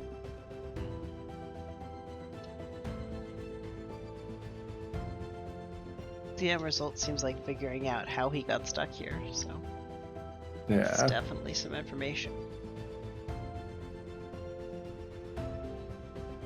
And if it feels like this does go poorly, then sure, it could lead into a fight. Weak hit. Could have been worse. I get new insight, but complicates the quest. Hmm. Do we get to So learn why he's here and then the radiation takes over and our communication to him is shattered? Oh, that could Ooh. make sense. Because it seems like this place's atmosphere is not great, so degradation of the signal is reasonable. Yeah, maybe his technology finally fails. We gotta go find the man in the toxic place. Toxic soup. So how do you get Yeah. trapped here? Or why is he trapped here? I feel like we get to answer one of the, like, you know, how, what, why, when, where questions. I think he's Some looking for. Yeah, I think he's looking for ancient lost tech. I think Gecko's instinct was good, right? Like maybe it's not like maybe it's not like super great tech, but he's like, I heard a ship crashed here, and then he flew his ship here, and then he crashed. It's a self-fulfilling prophecy. He did find a crashed ship. He found his own.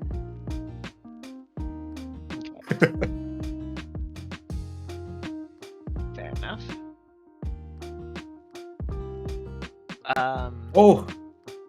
You know, I was looking for treasure. You know how it goes, you spacefaring types. I'm one of you. As the radiation cuts out.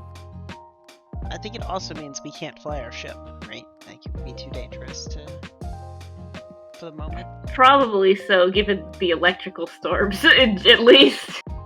If the storm passes, we may need to find shelter then. Yeah, that seems reasonable. On risk going out of the ship while this guy's around. He's not right here, I don't think. He's just nearby. It's unclear. We should figure That's that fair. out.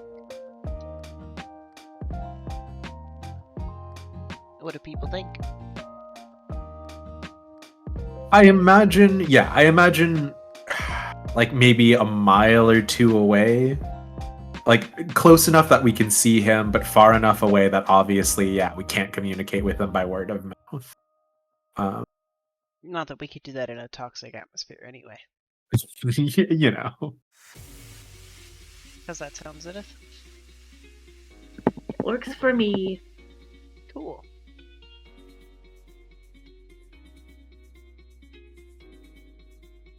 Yeah, guys, I reckon staying in the ship is about as much shelter as we'll get as leaving it and looking for somewhere nearby. My main concern is that guy seems plenty friendly, but I would be desperate if I was in his shoes.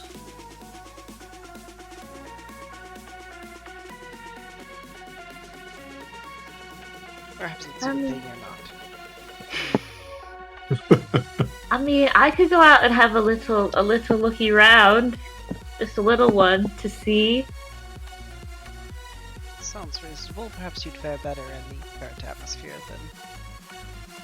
Yeah, atmosphere is fine usually, most of the time. Hopefully, I'll come back in if it's not fine. Sure. I feel like you've set yourself up for a roll to figure out if it's fine or not. Yeah. What would this be? Let's see. It's a face danger. I'm trying to think of which one. Or actually, maybe it's just an oracle roll to see if it is fine. Maybe it is just a yes/no question, and if the answer is no, instead you just immediately endure harm as you open the lock.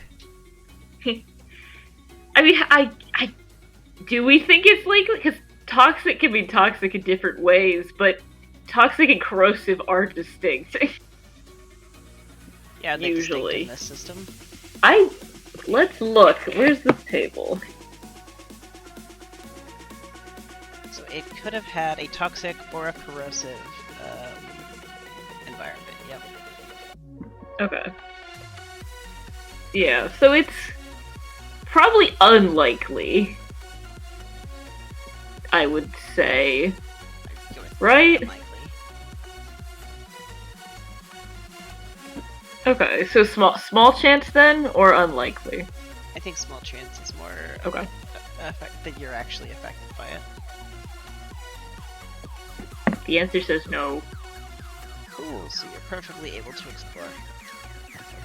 Yeah, Gecko will go on a little adventure out into the outside to look around, but really look for cool things. My plan all along.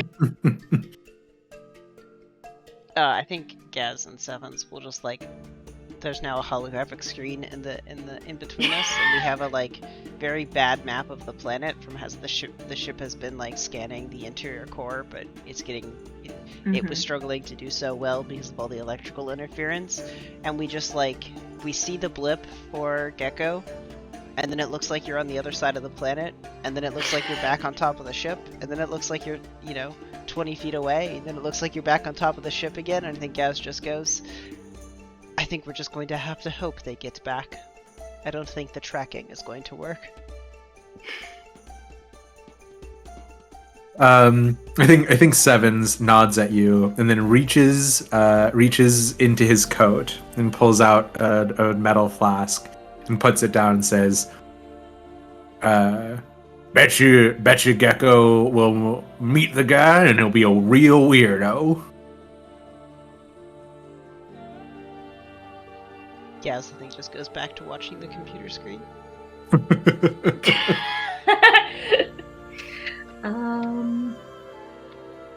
Yeah, I'm just trying to think if this would be gather information, secured advantage, or some other role. Because I'm just kind of generally trying to figure out what's around. Generally. Yeah. Good question. I mean, we know that there is now, at least we assume there is now, some sort of downed ship, which is the irradiated object that is also making the area more irradiated. Yeah. Other than that, yeah. I don't know that Gecko's first thought is go to the irradiated ship. One, because it's presumably a normal ship, and two, radiation is kind of bad generally. Mhm. Yep.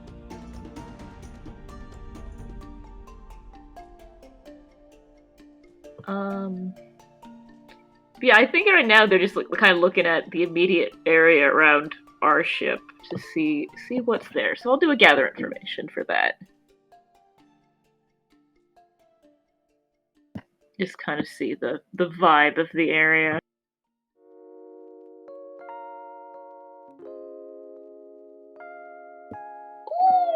Ooh. Okay. Dang. Gecko stumbles directly into a tech vault. I don't think that's the case. On a strong Dang hit, you it. discover something helpful and specific. The path you must follow or action you must take to progress is clear. Envision, take +2 momentum. Well, enjoy Okay. +2 momentum. Yeah. Helpful and specific. Well, I guess the two things the Gecko is interested in here is the guy and general tech stuff. So the question is, which of those two avenues is this helpful towards? Which one does Gecko care more about? I don't know that it's a very good comparison because they're very different scales, you know? Fair. One is generally interesting all the time, one is more immediately very interesting, you know? I mean, I think you get to pick, or maybe that's what the match is, right? Maybe it's both. Oh. Like the guy actually was onto something when he came here. He didn't just find his death. Well, he's Yeah. still alive for now, so. Well, yeah, yes, but like, odds are when you get stranded in the middle of nowhere, it's not gonna go well. Maybe you find some interesting planet side feature. That might make sense, yeah. Let's see what that could be. That makes no sense.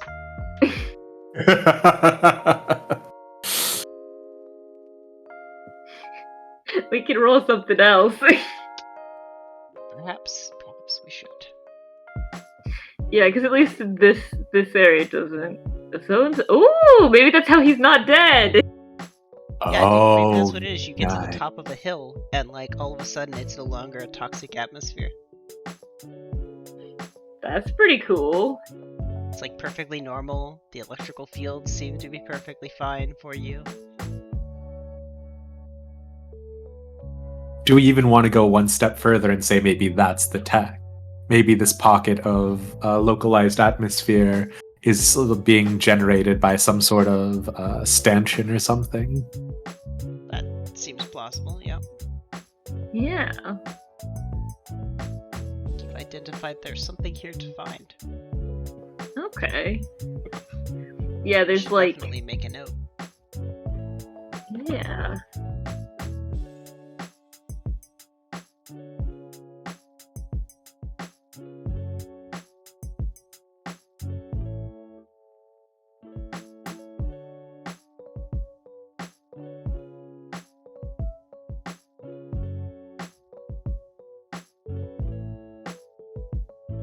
EGSJ2 has zones of localized atmosphere due to advanced tech. Worth investigating. Oh, Localized terraforming tech, maybe? localized terraforming tech. I'm into that, yeah. Due to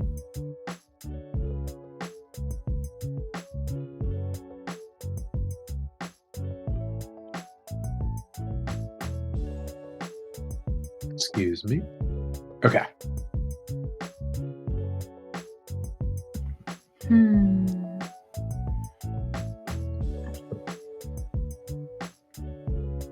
Yeah, do we think that there's like evidence of this guy here, or is he elusive still? Yeah, I think he's in that space, right? Like, Oh, I see. Like Gecko's Yeah. wandered further than they thought, or this guy actually wasn't as far as away as initially assumed. maybe not a mile, maybe half a mile. I think it's that electrical interference, right? We thought Oh, this maybe, person was yeah, a lot like- further away, but actually he's very, very Gotcha. close.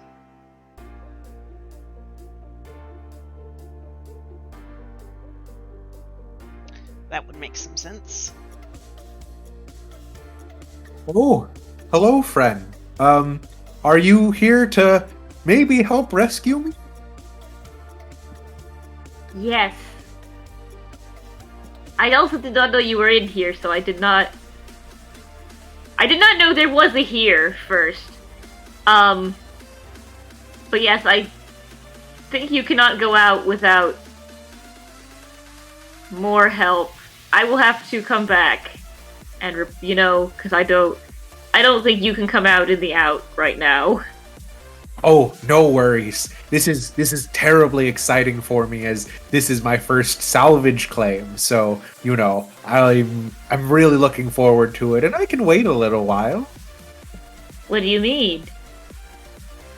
And so yeah, this is something that I'm just sort of assuming is I'm gonna go out on a limb and say, the rules for bringing back lost technology from this area is a little bit of a finders keepers kind of situation. So I think he'd look at you and he'd go, "Oh well, it's I got here first, so it's my salvage." Are you gonna what you gonna like do to it? Probably sell it. Some the type. The eggheads back in core space will be interested in this sort of thing. Maybe we could get like a little bit of it because of the whole you're stuck here. We could talk about this later problem. Like, there's a part where Gecko's like, I want the thing, and then the rest of Gecko's like, but this isn't later. This is a part of my cunning ruse, Gecko. I will voice NPCs who will keep technology from you until you do a crime. No, but yeah. Look, Gecko likes tech, but Gecko isn't going to kill somebody over it. Not yet. No, sorry. This is a bit. It's fine. You are allowed to try to provoke Gecko to do bad things. But yeah, I guess they will kind of scamper back over to the ship, which is just so much closer than was initially assumed. We're lucky we did not land on this man.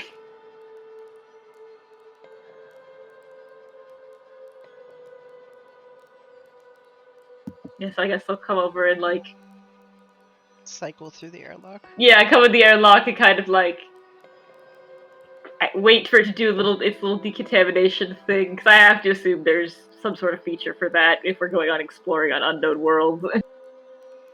Absolutely.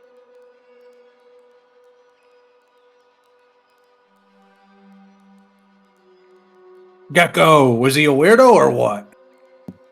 He's just a guy. He says Damn it. he wants to not be. He actually didn't say he didn't want to be down here, but he said he was looking forward to salvage. It is weird though, the first thing he didn't say was, "Oh my goodness, someone's here to rescue me." That's what I would have said.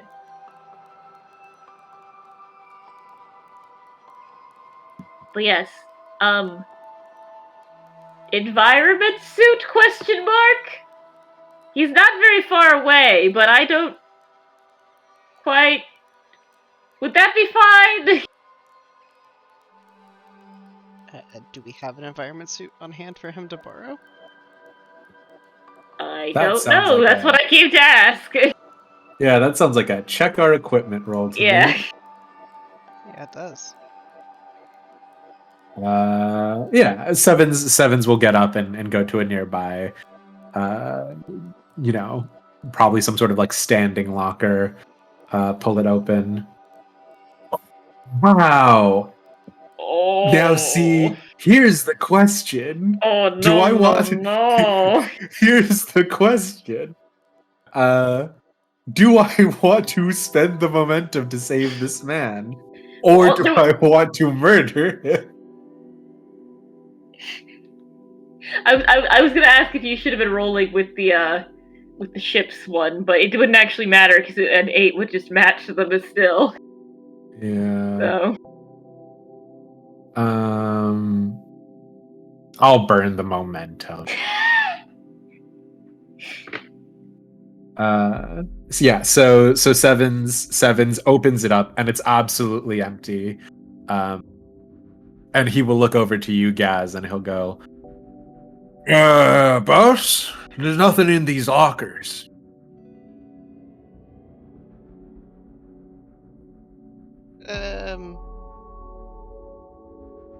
Maybe we need to refill them. We did discover that the ship was left in an unfortunate state of disarray last time it was repaired.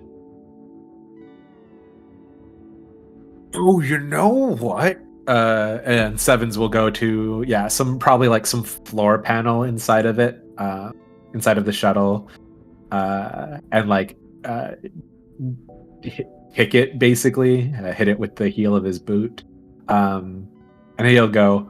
I think Evelyn was saying that she was trying to load it up before we had to leave, but didn't have enough time. And inside, I imagine there to be some sort of like crate or chest.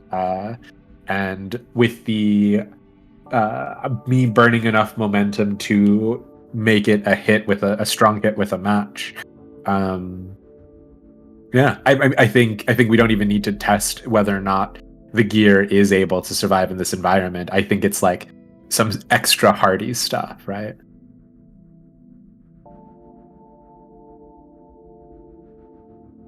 Makes sense.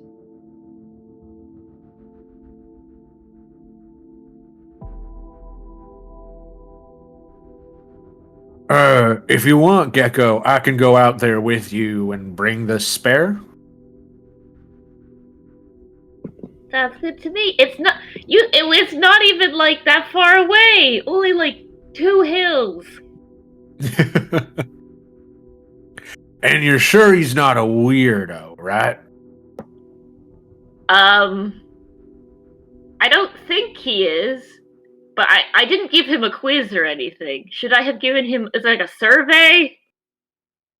Yeah, next time, ask them what they would do if they were given a choice between an egg sandwich or potato salad. And if they say potato salad, we vent them right away, the Gecko. Why? What's wrong with potato salad? This is what we in the business call a joke during a tense situation. I'm just nervous, Gecko. Oh. I mean, I want the guy to be normal, and I want this to be a good deed, but we'll see, huh? Well, we get the moral high ground if we do this, and so we get to feel good. and Gecko will go back over to the airlock. There is no like follow up to that. Yeah, Sevens looks at Gaz and goes, "Moral high ground."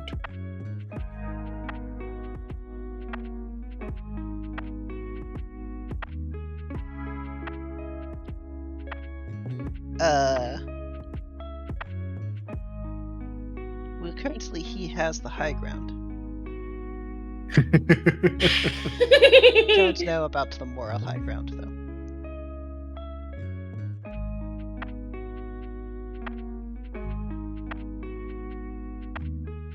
Yeah, I think with that, we go out through the vent and pop out.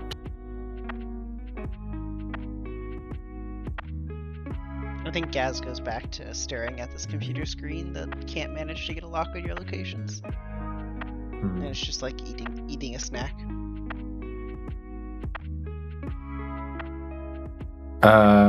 Yeah, I mean, I don't think that this is a real face danger or anything. I think we just make it back over there. We And gotta roll sevens for for the the guy. purposes. What are we rolling for the guy? Who is the guy? Hmm. We gotta roll if Okay. he's a crazy person. Well, technically the thing did say that he was friendly, but yeah. Well, okay, he was friendly, but he probably has a name. Well, his name is, of course. All right. You know what? I'm not one to judge. His name is Astrid Sakir.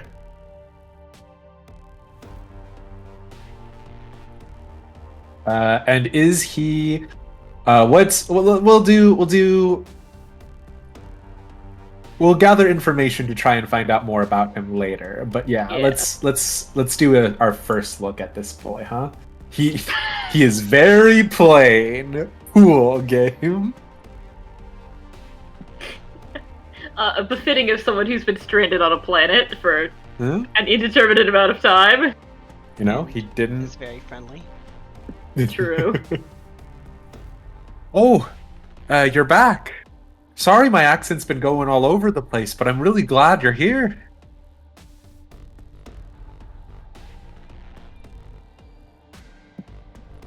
We had to just find an environment suit. On account of the bad environment. Yeah, it's a heck of a doozy out there. Can I have it? Yeah, and he just reaches out to grab it from Seven's Gecko. I mean, I'm not gonna stop him. Does Seven stop him? No, probably not, right? Yeah, and he puts it on, and I imagine we have some sort of like internal frequency that all of the suits are tuned to. Mm-hmm. Oh, great. Now, if you can get me out of here, I'd really appreciate that. I mean, I think that should be doable. How did you come to find yourself down here? This is not ideal place to be. So I guess it's worse. It's better than the outside bit.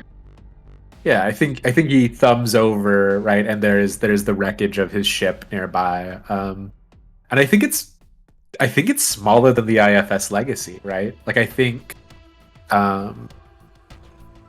he gestures at it and he sort of goes, "Oh, well, you know, when you're a small time operation, you take whatever jobs you can get, and sometimes they get you out to the craziest places, huh? Like this planet." Oh, so someone asked you to come here? No, I reckoned that I could maybe find some place where perhaps there'd be some sort of salvage claim or something, and then I'd be able to go back and either sell the information or sell the items themselves, so you know.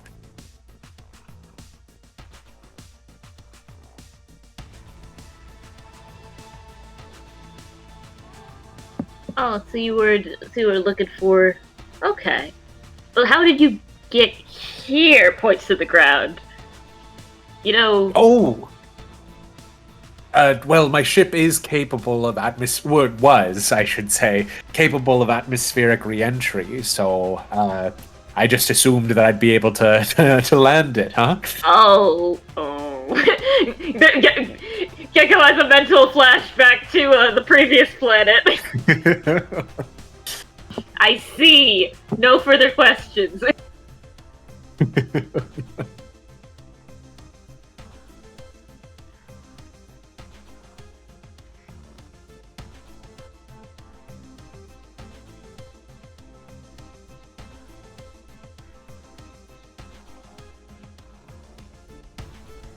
Well, does he put on the environment suit then?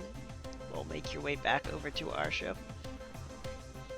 I think so. Yeah, I think it's mostly pretty good.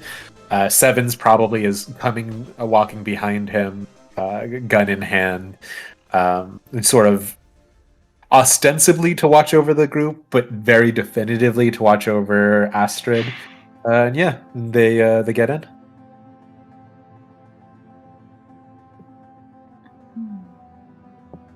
Fair enough.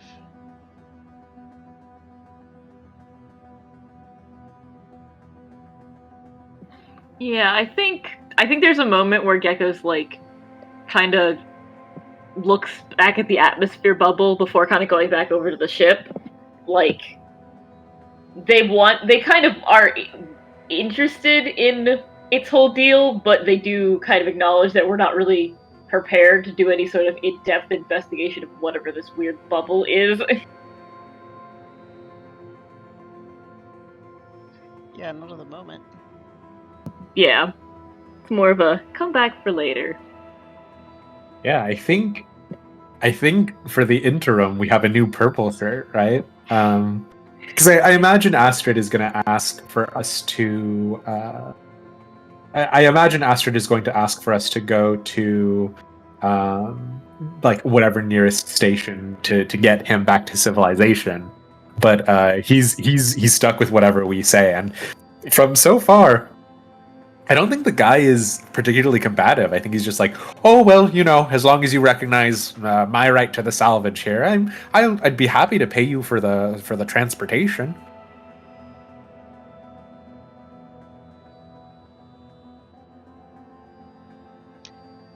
Perhaps we can discuss that when we make it off this planet. The electrical storm still hasn't let up yet.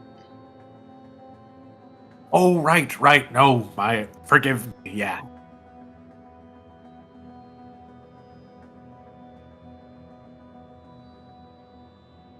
And I will be right back. Give me 10 seconds. Sure. How likely do we think it is for this electrical storm to end, or do we have to fly through it? I mean, they are a feature of the planet, but I can't imagine there's electrical storm everywhere all the time at the same time. So maybe like 50-50? Uh-huh.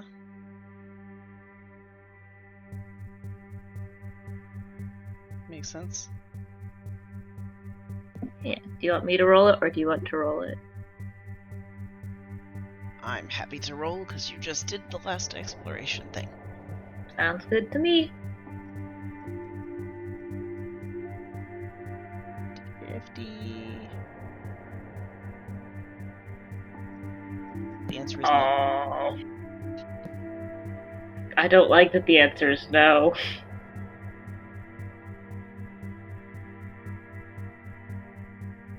Yep.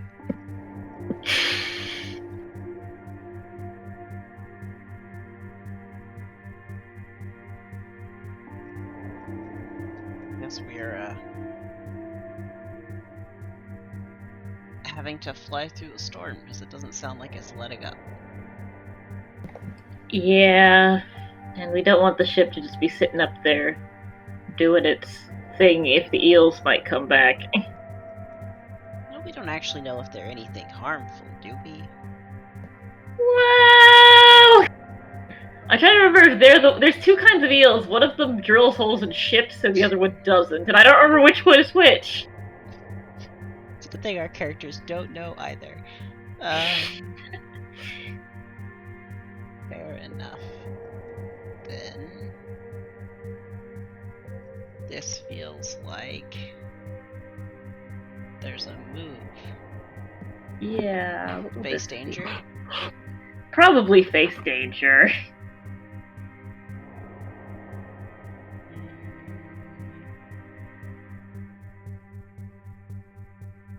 Is it plus heart because of command?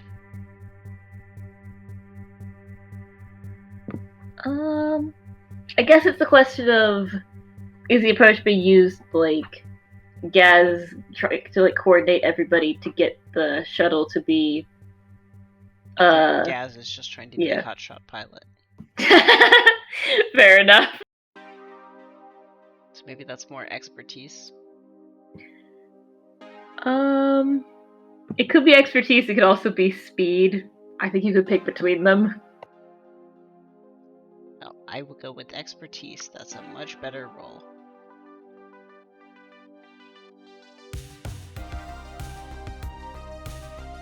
You know, this feels like a time to burn momentum. Oh no! Yeah. Yeah.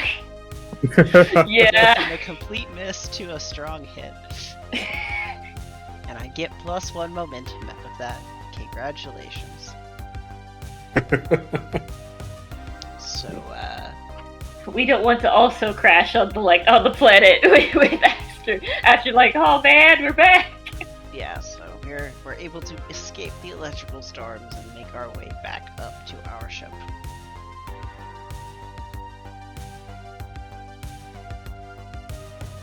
I guess we dock, and Gaz will lead this new individual to a crew quarters. I guess that's probably all we have open, right? Probably. I don't think the Legacy is currently outfitted for carrying passengers really. We lead him to a room.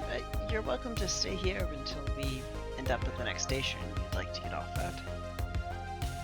Oh, that'd be real swell. I do have to ask though, what's you folks skin in the game, so to say? Were you coming here looking for salvage too? And he looks very sort of worried. We're just exploring, trying to map out the place, Allow the sector itself to expand out further. Oh, sure. Does discovering new places pay well? It depends. Because, technically I got here first, so just, if we're talking about who's making discoveries and maybe if someone was rediscovering a thing. One might say the person who discovers it also returns back to core space quite successfully, and it doesn't seem like you would have been able to do that without our help. Oh, no, totally fair. No, you're right. I spoke out of turn there. I am sorry. If anything, I'm just thankful to be getting back and that you'll respect my salvage claim, right? Seems likely. Great. Yeah, and I think he turns around, he gets in the bunk.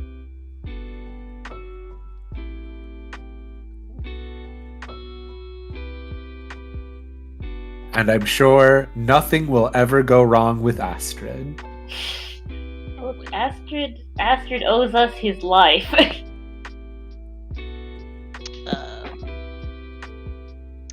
Yeah. So it feels like the next spot would be to wrap on up with another exploration of a waypoint, but that seems like it might take more time than we have. Yeah. So perhaps we should just wrap things up here slightly early. Sounds good to me. I think there is an end of session move we've never used. There is.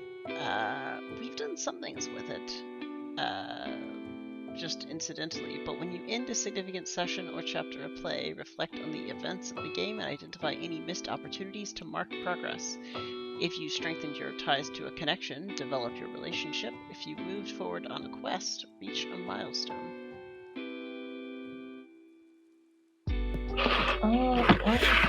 How does reach a milestone work again? I'm trying to remember. Just because we might have on the fuel quest. Yeah. Reach a Whenever milestone when you make headway in your quest by doing any of the following: overcoming a critical obstacle, gaining meaningful insight, completing a perilous expedition, acquiring a crucial item or resource, earning vital support, or defeating a notable foe, you may mark progress per rank of the vow. Okay, we did do that. We did mark progress. I just didn't remember if there was more to it than that. Not for that one. The developing the Okay. relationship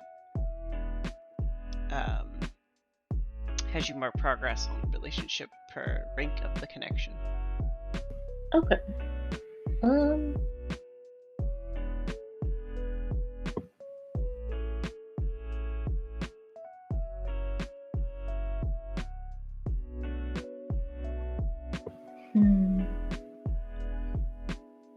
Do you guys think I could mark one progress for my Discover Technologies quest from finding the site of the mysterious thing? Seems appropriate. Yeah, I'd yes. say so. Cool. I get one little line. I have made no progress to becoming Agent Handler Wolf's man. And also, it is maybe an insane background vow, but that's I mean, fine. you're not really supposed to necessarily be able to achieve your background vow, so that's fine. Fair. It's mostly for flavor. I think I'm gonna swear an iron vow actually when we get back. And I don't know if I do it in front of everybody or if I just like do it while I'm on the bridge. And maybe like I tab through some of the bridges, some of the shipboard computers. But I think my iron vow is going to be to make sure that Astrid causes no harm while he's on board the ship.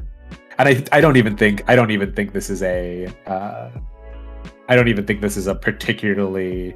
I think this is troublesome at worst right now. You know what I mean? Makes sense to me.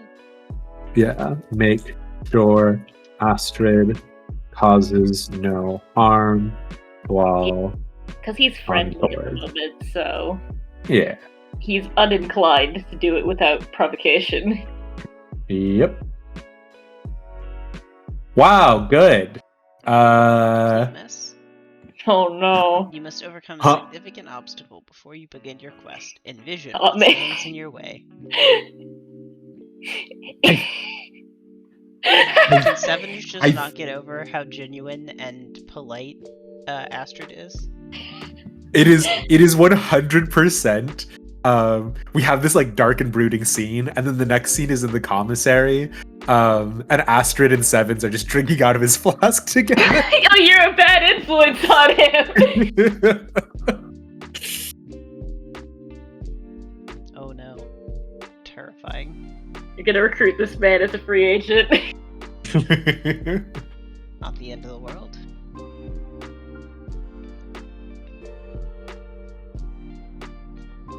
That said, anything else to wrap the session up with? Don't think so.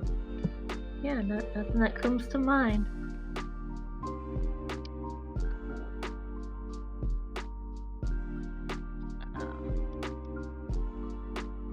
Well then, I guess we can just go through outro-related things. Sounds good to me. Yeah, thanks for tuning in to session 4 of Beacon Space Rediscovery. I hope you've enjoyed our exploration of both Beowulf Station as well as this new planet of the GGSJ2 that is so hard to say. Another Jovian planet found outside of Beacon Space. I've been Gaz, your Game Master from Unrestricted Lorefare, but my two co-GMs for this session have been wonderful as always. Gecko, where can other people find you?